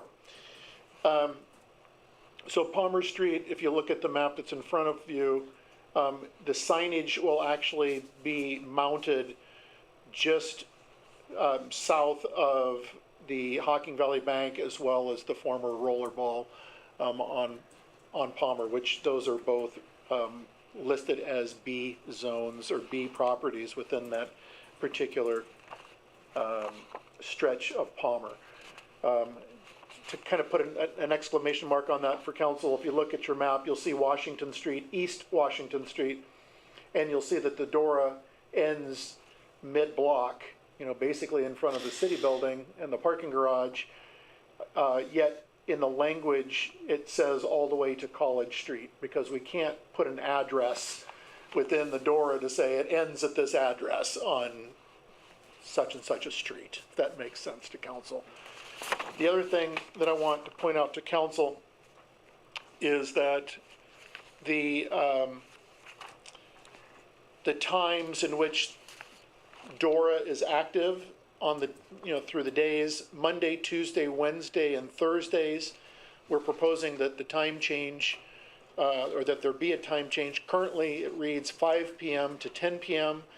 with a lot of conversations of individuals who are uptown and using the Dora. We had lots of conversations with the Uptown Business Association that it seemed prudent to change that to where it's 12 p.m. Monday through Thursday. Currently, again, it's to 5 p.m. Starts at 5 p.m. So at noon, and that it ends at 11. 11 p.m. Currently, it's 10. Fridays would be 12 p.m. until 11 p.m. Again, Fridays are currently at 10, and then Saturdays are currently at 10 as well. So those would all change to 11 p.m. As was indicated, and this is with many conversations, most importantly with the police chief, that there have been no incidents related to DORA during the time frame in which DORA operates. I noticed on this ordinance that it lists May 7th through August 15th. It's typically when we have a number of different street closings. The street closings certainly take advantage of the DORA, whether it's a cruise in or it's the Athens Arts and Music, or Athens Community Arts and Music Festival, whatever the event is. That again, we're hearing nothing but positives, and not again. I have yet to hear a negative about the city's DORA. Thank you, Mayor. Council, any questions? I guess I'll look this way. Council, any questions for the mayor on the proposed DORA expansion? Mr. Reisner, any questions about the DORA expansion? I'm just wondering why it doesn't extend all the way down East Union Street to College Street.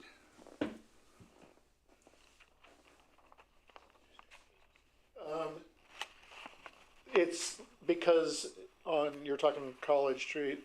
Oh, on In front of the campus green. Oh, I'm glad you brought that up. I'd kind of forgotten about East Union. It's mostly because those are university properties.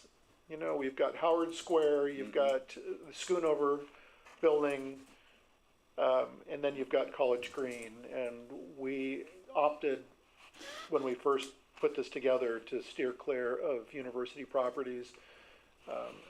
There's no establishments there that would be part of the DORA. Well, one reason I asked was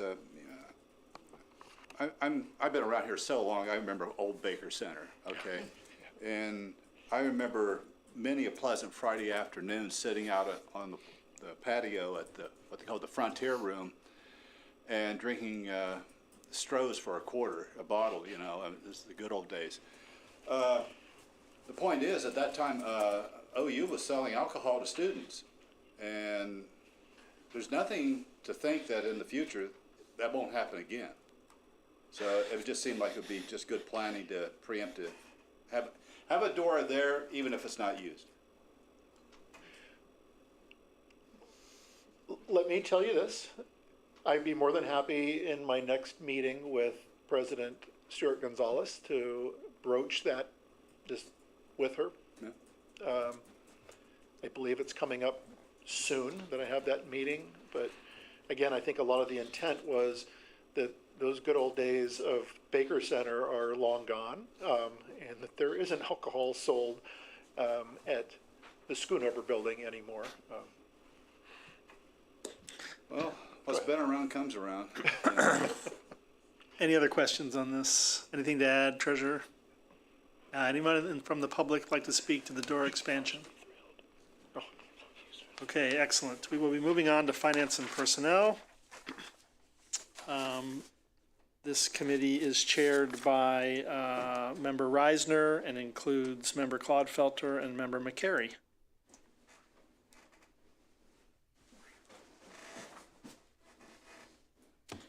I have no objections if everyone wants to stay at the dais tonight.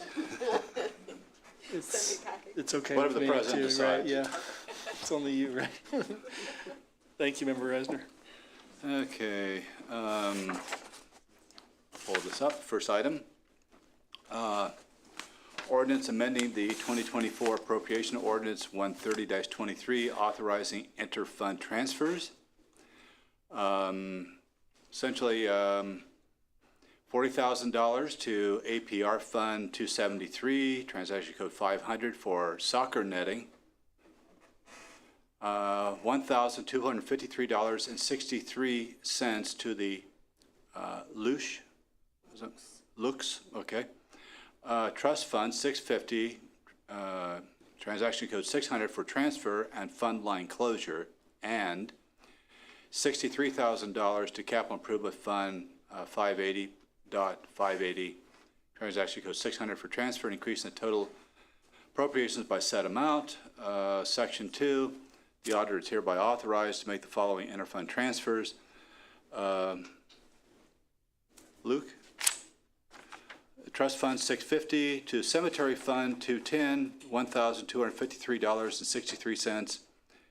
And then the Capital Improvement Fund 580, Transportation Assistance Fund 214, $63,000. So if I understand right, the Luke Fund is a very small fund and essentially has been used for beautification projects, I believe. And now it's just basically, it's time to close it out. There just isn't anything left. So the idea is to put it over to the cemetery, which could use some beautification, I guess. So, and not the only comments I have. Anyone else on the committee? Member Kleinfelder. I'm just curious. I'm no soccer expert, but $40,000 for soccer netting seems. These are really big nets. The mayor can explain it better than I can. Yeah, seems a bit high. It does if you're thinking of a soccer net and as in the, the football pitches goals, right? No, these are substantial. This is the only way in which we can get proper separation between the Ohio University driving range with a whole bunch of golf balls being launched down the driving range and our ability to use the eastern portion of what used to be part of the driving range for soccer pitches, football pitches. So it is golf ball protection. Correct. Okay. These are big nets. Okay. And it will cost a lot more than that. We already have put money in the budget for this, but it's not enough. So we're not quite there on the dollar amount yet, but we're getting there. Member McCarry. Thank you. I was wondering if anyone present happens to know whether this is the same Luke's that served as the first woman as trustee at Ohio University that the Luke's Hall Residence Hall is named after. Is this trust fund connected to that same family? But if anyone knows, I'm going to turn to the clerk of council to see. I have no idea. No one has ever said that. okay.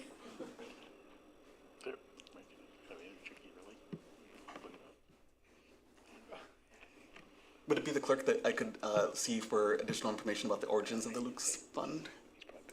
Is there like a, I can look back at some minutes. is it something that would have like a gift agreement or establishment document or something? the auditor's Through the auditor's office, thank you. I bet it's on Google. Oh. I mean, everything else is. Mayor, do you want to have comments? I was just going to say, when the deputy service safety director of the city comes back, he You'll know. enjoys digging in and getting this information. So we will task him with that. I'm going to try and keep the tidal wave of tasks at bay when he comes back Okay. to full duty, but this would be something I'm sure he'd enjoy doing. Okay, well, let's go on to the next item. I'm sorry. I do have one item, and I think this is an error, and I think we need to probably seek to adjust this prior to going to first reading, and it's specific to the transfer from the from the Capital Improvements Fund to the Transit Fund. The reason we're doing this is that in order to get the Transit Fund to balance at the beginning of the year, ultimately we certified more resources in it than we anticipate now are going to come into there. But we, we budgeted to be able to support our local share for the transit fund this year, and I'd really like to keep that budget, and so that's why this transfer is being requested. But then in section 2, it appropriates it. I think if I'm reading that correctly, like where it says 63,000 to Transportation Fund 214 TC 500, and then it says Capital Improvements Fund 580. For transit funding, and maybe I'm not. That's just for transfer. That's just for making transfer. the Okay, interfund so transfer. I do It's not being need. appropriated. Yep, I do not need the 63,000 to be appropriated in the transit fund. Correct. So because it's already part of the budget. Yes. So, okay, very good. Just want to make sure that I was clear with that. Yes. Thank you. Any other comments?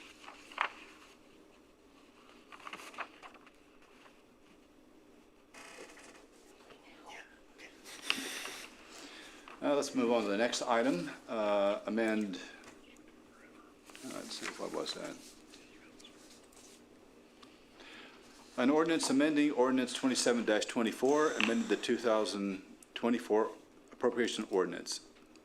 Section 1 states, Section 2 of the ordinance 2724 is hereby amended as read as follows.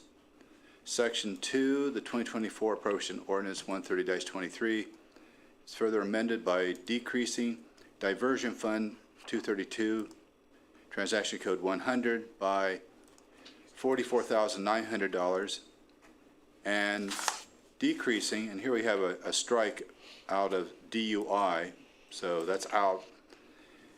Court Community Corrections is inserted fund, strike out 237 and insert 235, transaction code 100 by $66,500, and decreasing the total appropriations by said amount. Mayor? I believe you skipped amending TGT. 03-21 TGT.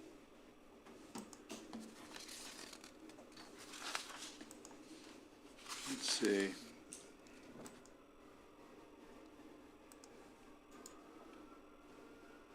Oh, 03-21? Yeah, the next item on the agenda. Okay. Sorry. Beat me up.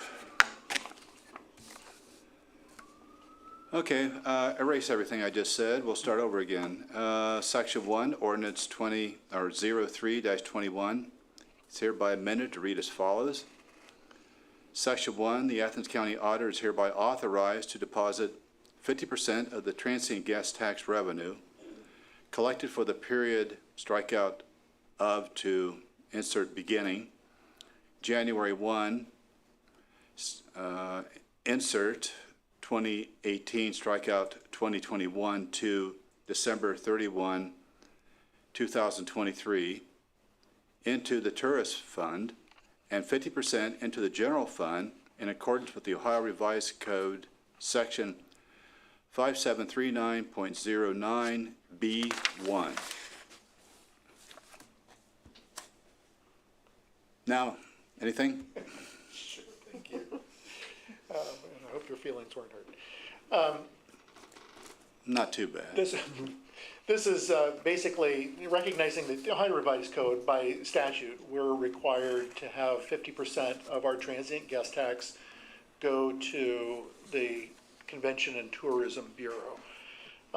And so this is cleaning up some of that language to where, since we are bound by the Ohio Revised Code to do such, that this, and rather than this coming up year after year after year, this was carryover from way back when. You know, it's old language, and I'm just asking council to amend this to where we don't have to revisit this every year, because we shouldn't have to. It's, like I said, Ohio Revised Code 5739-09B1, pretty prescriptive. Comments from committee? From council?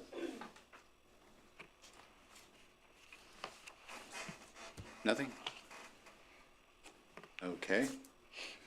Well, let's move on to the next item, which was already read in error, but want me to read it again? No. Well, just for that, I'm going to read the damn thing. No, I won't. Okay. Any comments on it? Let's get our business done here. No? No comments? All right, then. I believe that's all we have for finance and personnel. Thank you, Member Reisner. We will now be moving on to City and Safety Services, chaired by Member McCary and joined by Member Reisner and Member Thomas.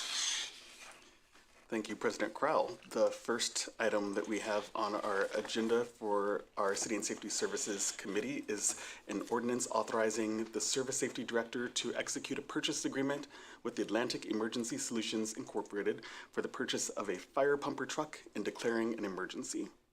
The resolution reads, whereas said equipment is specialized, limited to a single source provider, and therefore competitive bidding is not required, And whereas said fire pumper truck will not be delivered until 2027 with no payments due until then.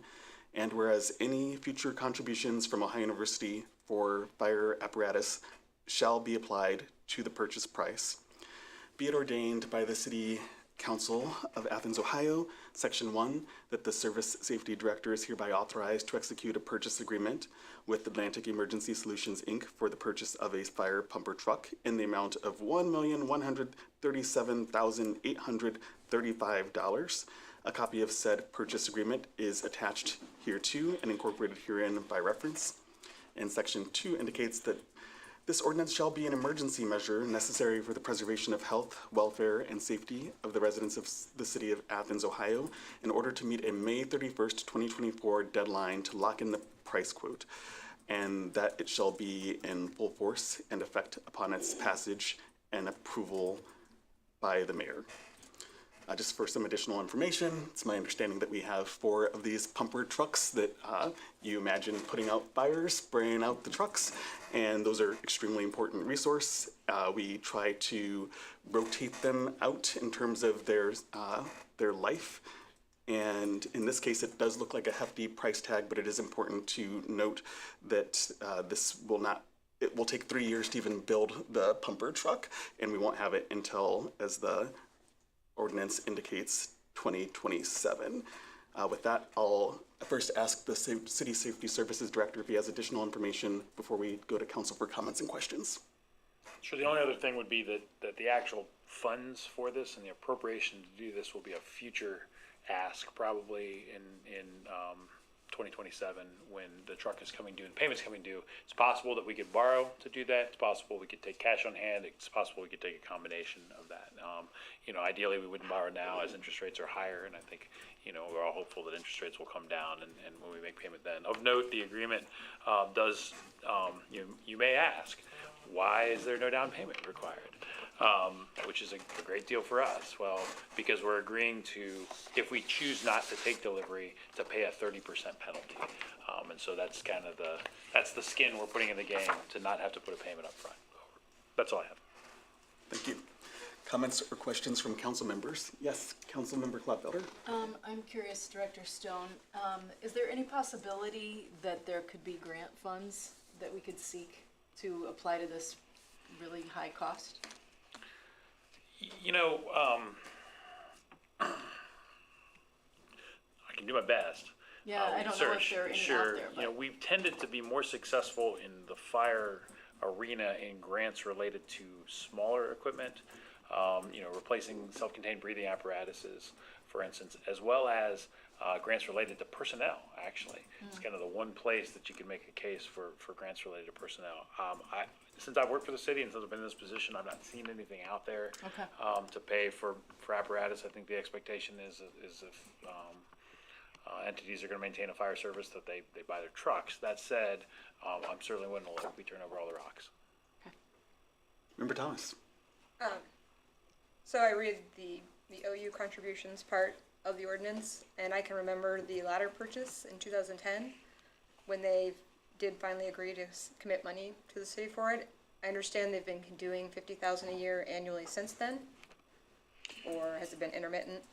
No, it hasn't been intermittent. It was the first 2 rounds were 5-year agreements to where it was $50,000 a year for 5 years.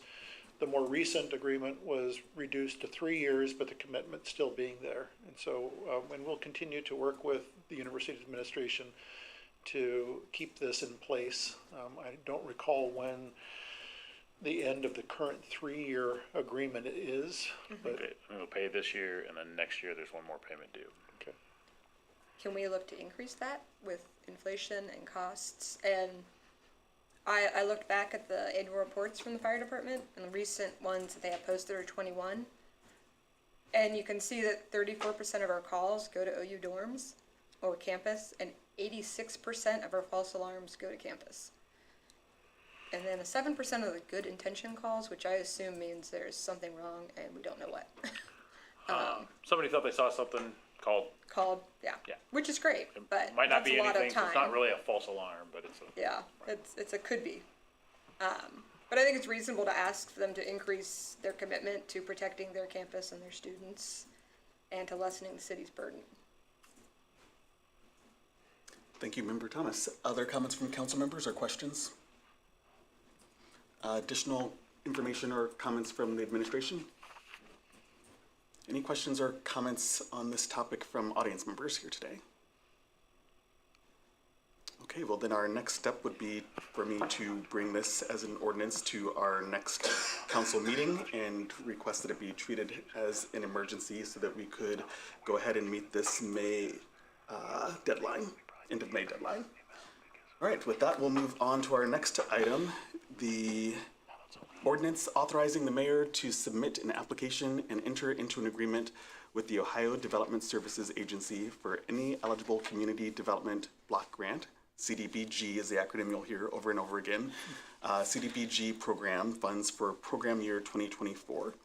And if members of the public were to look back over minutes or video clips from past council meetings, you'll see that this is a grant opportunity we pursue every 2 years. And you'll find that we have public hearings in each case to generate ideas for what the funds might be used for in the event that we secure them. And we are ahead now of the first of 2 public hearings that we'll have on this topic. The section 1 indicates that the mayor is hereby authorized to submit an application and enter into an agreement with the Ohio Development Services Agency for any eligible community development block grant program funds for the program year 2024. And I did take a look at some of the past funded projects that have been completed and in progress. Those are maybe of interest to the public as well. They've included most recently a 2018 reservoir rehabilitation and 2016 a West Union Street sidewalk extension, and in progress examples include West Washington Street safety improvements and a 2020 critical infrastructure program for the wastewater treatment plant dewatering equipment, and most recently in 2022, still in progress, the Columbus Road Lift Station. All right, with that, I'll first ask the City and Safety Services Director if he has additional information he'd like to share before we take comments from council members. This is a routine step when we, use our allocation funds. It's prescribed by the program that you have to have the ordinance and then ultimately the public hearings that Member Carey talked about. Thank you. Comments and questions from council members? Any additional information or comments from the administration? I think we've done a great job in spreading this funding around. It's $75,000 a year for over 2 years, so $150,000. And I believe, if I'm not mistaken, when I was sitting in your seat, we also used that funding to do the rehabilitation of a city-owned house on Richland Avenue, to where it was not ADA accessible, and we put money into it to make it an ADA accessible, much like we did on Blackburn Road, I believe, as well. But for sure, I know we did Richland Avenue back in the day. And so we target the more distressed census blocks within the city of Athens. That's prescribed under CDBG. Thank you, Mr. Mayor. That does remind me that as a member of the Pedestrian Safety and Bicycle Task Force, we regularly hear encouragement to invest in our sidewalks, and that is something that we see as a past example.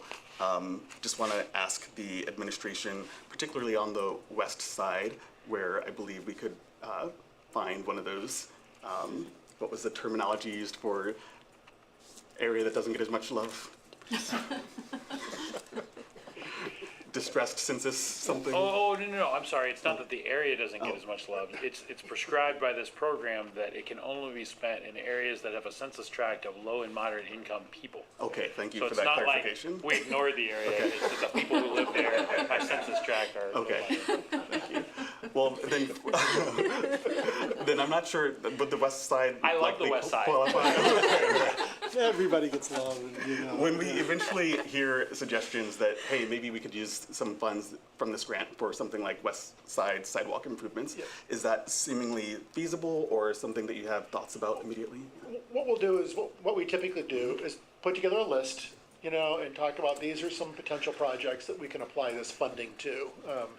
And then that's when the public comment period comes up to have the public engage in what their thoughts are on this. But we'll bring forward a list of what we see.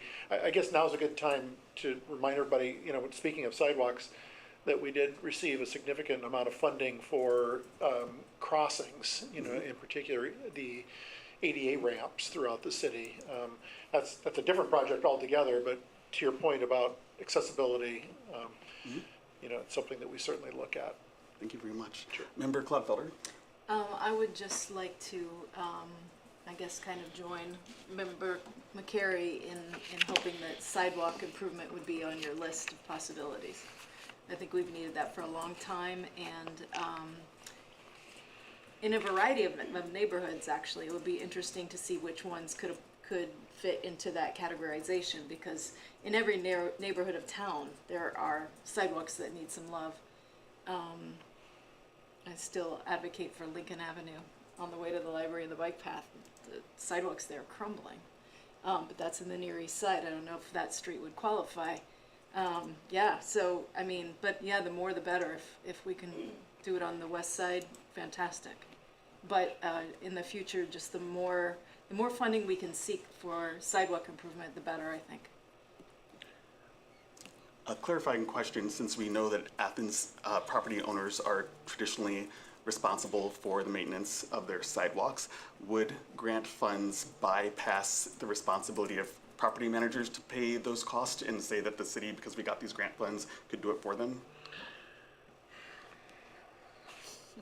Is that a legal question? No, it's not. It's just a hard to do question, right? So the way that the city compels property owners as a statutory city to actually make that payment, other than to call them and say, hey, fix your sidewalk, is through a property tax assessment. And basically it's your sidewalks in distress, and Debbie loves doing these because they're administratively onerous and they require a tremendous amount of work. What we could do, if you wanted to, is you could suggest an area, as Member Clodfelter did. I don't know that Lincoln would apply because we have to look at the census tract, but that, you know, certainly if it does, you know, that's the one we'll look at first.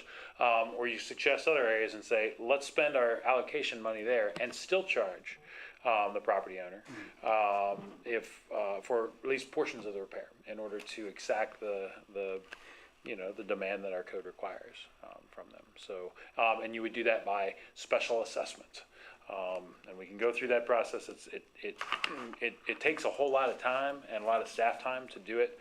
I have a slide I could provide to you that shows you the various steps. It takes 5 pieces of legislation to do that, but I know that this body loves passing legislation, so I will give that to you for consideration. Not to mention the appeals process Yes. that goes along Yes. with doing that as well. And that is probably equally onerous. And the certified mailing that goes out, so there's cost associated with that. It goes on and on and on. Wow. But we've done it successfully and made a lot of people mad in the process, but we've done it. Thank you. And with regard to the upcoming public hearings, does the clerk have information about when those will be? The first one is next month. Okay. And is that 6 p.m.? No, it's at 7. Okay, all right. Right at our normal council meeting start time, we'll start with that. Thank you. Anyone else from the public perhaps have any questions or comments about CBDG grant money? All right, then we will consider that agenda item concluded. And moving on, our city network upgrade, project number 369. So it's my understanding, it's an ordinance authorizing city network upgrade project, and I'll start by reading. Whereas said project includes replacement of all city network switches, wireless access points, and additional hardware for the fiber project to greatly reduce technical issues from aging technology and non-uniformity of equipment, and the equipment needed for the planned project for Court Street wireless access. And whereas the said equipment is specialized technology with programming services that are proprietary, limited to a single source, and therefore competitive, bidding is not required, be it ordained by the City Council of Athens, Ohio, that the Service Safety Director is hereby authorized to enter into a contract with the Go To It group for installation and equipment replacement for the city network upgrade project number 369. And section 2 reads that the 2024 appropriation balance ordinance 130-23 is hereby amended by appropriating from the unappropriated balance the sum of $250,000 to Capital Improvements Fund 580.580, transaction class 500, and increasing the total appropriations by said amounts. Section 3, the Service Safety Director is hereby authorized to expend up to $250,000 from Capital Improvements Fund 580.580 for said project number 369. So we've heard a lot about our fiber project, but it's my understanding that this is an additional cost that is for a complementary effort to upgrade our hardware, specifically some switches and wireless access points. And so this is going to be complementary to the fiber that we've been discussing, but a different project. Do I have that right, Director Stone? It is correct. I mean, if you can imagine, the fiber's outside the building, and this is inside the building, right? So, at all our various buildings, if you walk around them, you'll see these big black boxes on the wall or inside communications cabinets that do the switching for not only the computers but also all the phones and other communications devices within the facility or lot to be on our network. A lot of those were installed in 2007 when we did the original kind of network blanket with the microwave system. The fiber project replaces those microwaves as the mechanism to communicate between all the buildings. This is hardware inside the buildings to basically it's at the end of its life and we need to replace it. Thank you. We'll start with questions and comments from council members. Councilmember Clodfelder. May I ask the current balance of the Capital Improvements Fund and how much this $250,000, subtraction from it will affect it? Sure. I think the unappropriated balance is around $1.2 million right now. Between this and then the transfer we requested to the transit fund out of this, it would reduce it approximately 300 and do the math quick. You asked me for public math. $313,000. Okay. And follow up. Do you anticipate that there will be other large expenditures coming from the Capital Improvements Fund later in the year that we should try to keep money around for, or is this an okay thing to allocate? I can speak first and then certainly speak for the mayor if he's got other plans. We try to keep a healthy balance in the Capital Improvement Fund for unanticipated major capital expenses. But for the most part, we try to let it grow so that we can do large projects. It's sitting in a pretty good shape right now, and that's by stewarding that. I think the last major outlay from that was transferred to the CIC fund for a portion of our share of the Armory project. Right now, I don't anticipate any other ones that I'm going to ask you for. But on the flip side of it, there's enough need in the city that I could spend every dollar and every unappropriated balance today on making things better in Athens. So it's a matter of priorities, and right now I don't have an item on deck to access that in 2024. Sir, I don't know if you've got any thoughts. No, I think the director summed it up well. I've worked really hard to make sure that fund unto itself stays pretty healthy for when we do have interesting or bigger projects that we need to have funding for. Again, these are capital improvements within the city. So it's not something that we access every single year. We often let it just grow, but we do have some expenses this year, and so we're tapping into it. Okay. But my plan is not to deplete it. Of note, that original 2007 project that built the microwave towers and all of the system that communicated was a capital fund expenditure. I'm trying to recall the metaphor that might have been used to explain the importance of the fiber project. I think it might have been like updating an iPhone from a really outdated one. These complementary upgrades, like to network switches, I believe one specific example I heard of how council might encounter the issue with not having updated stuff is that the telephone lines seem to be down periodically. Is there any, I'm also thinking about the many other capital projects that administration might have expressed interested in the past, like upgrading some of our locks to electronic swipe access and such. So I'm just trying to think about the different priorities that y'all have for capital expenses and kind of if you can provide a metaphor for why this is your priority in terms of technological upgrades right now, that would be great. Yeah, I mean, eventually your iPhone stops working because it's too old and it won't receive updates any longer. You know, and you know, you try to turn it on and, you know, the battery only stays on for like 30 seconds and then it shuts back off. That's probably what we're talking about with these switches. So that's my metaphor that I'll. Thanks. Yeah. That sounds like an important reason to upgrade. Thank you. Yeah. Any other questions or comments from council members? Any additional comments from administrators present?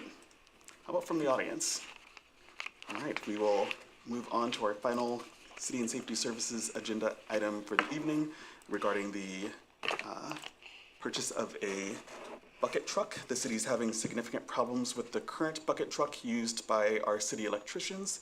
And fortunately, Engineering and Public Works has found a 2019 used truck that we could get to meet our needs. And a new truck would be pushing about $300,000. But I will ask the City and Safety Services Director if he'd like to provide additional information before we open up to questions and comments from council members. The current truck's about 20 years old or so, and we're, you know, this is used for accessing streetlights and all the city-owned streetlights, and as well as other high things like the big banner that goes across Court Street. And we're having more and more problems with the current truck, and so, you know, you know, rather than be without it for weeks at a time as it's getting repaired, you know, we think we found a pretty good deal on this one that meets our needs, and it's not an outlay on a new truck. Yeah, right. I think the community will appreciate the frugality and looking for a used option. Do other members of council have questions or comments about this proposed purchase? Yes, Member Clodfelder. Which account would the money for this purchase come from? 220. And the money, I'm sorry. Please. 220, the 220 fund, and it's already appropriated. Okay. But I would need an authorization. Okay. All right. And I don't see any indication that this would need to be a suspension of the rules for an emergency. All right. Then any other comments or questions from council members? Other administrators present? Any questions or comments from members of the audience? Anyone ready to go home? I think. Oh, no, there is. There Okay, is. all right, Yeah. please come forward. I don't have Yes. a question about the bucket truck, but I would like to answer a question that you asked earlier about the Luke's Fund. Oh, please, thank you. I believe that it is accurate that the Luke's Fund did come from Evelyn and Fred Lukes here in Athens. Fred was a very popular minister at the First Presbyterian Church. His wife, Evelyn, was the first woman trustee at Ohio University, whom Luke's Hall is named for. And they do have one daughter that still resides in the city of Athens. They were a very popular family, very dedicated to the city of Athens. And so I feel almost certain that that fund came from through their family. It makes sense that dedicated citizens would know one another. Thank you for that additional information. Yes. Thank you, Mayor. And with that, I do believe that concludes City and Safety Services. Great, thank you. We are concluded for tonight. Thanks for coming.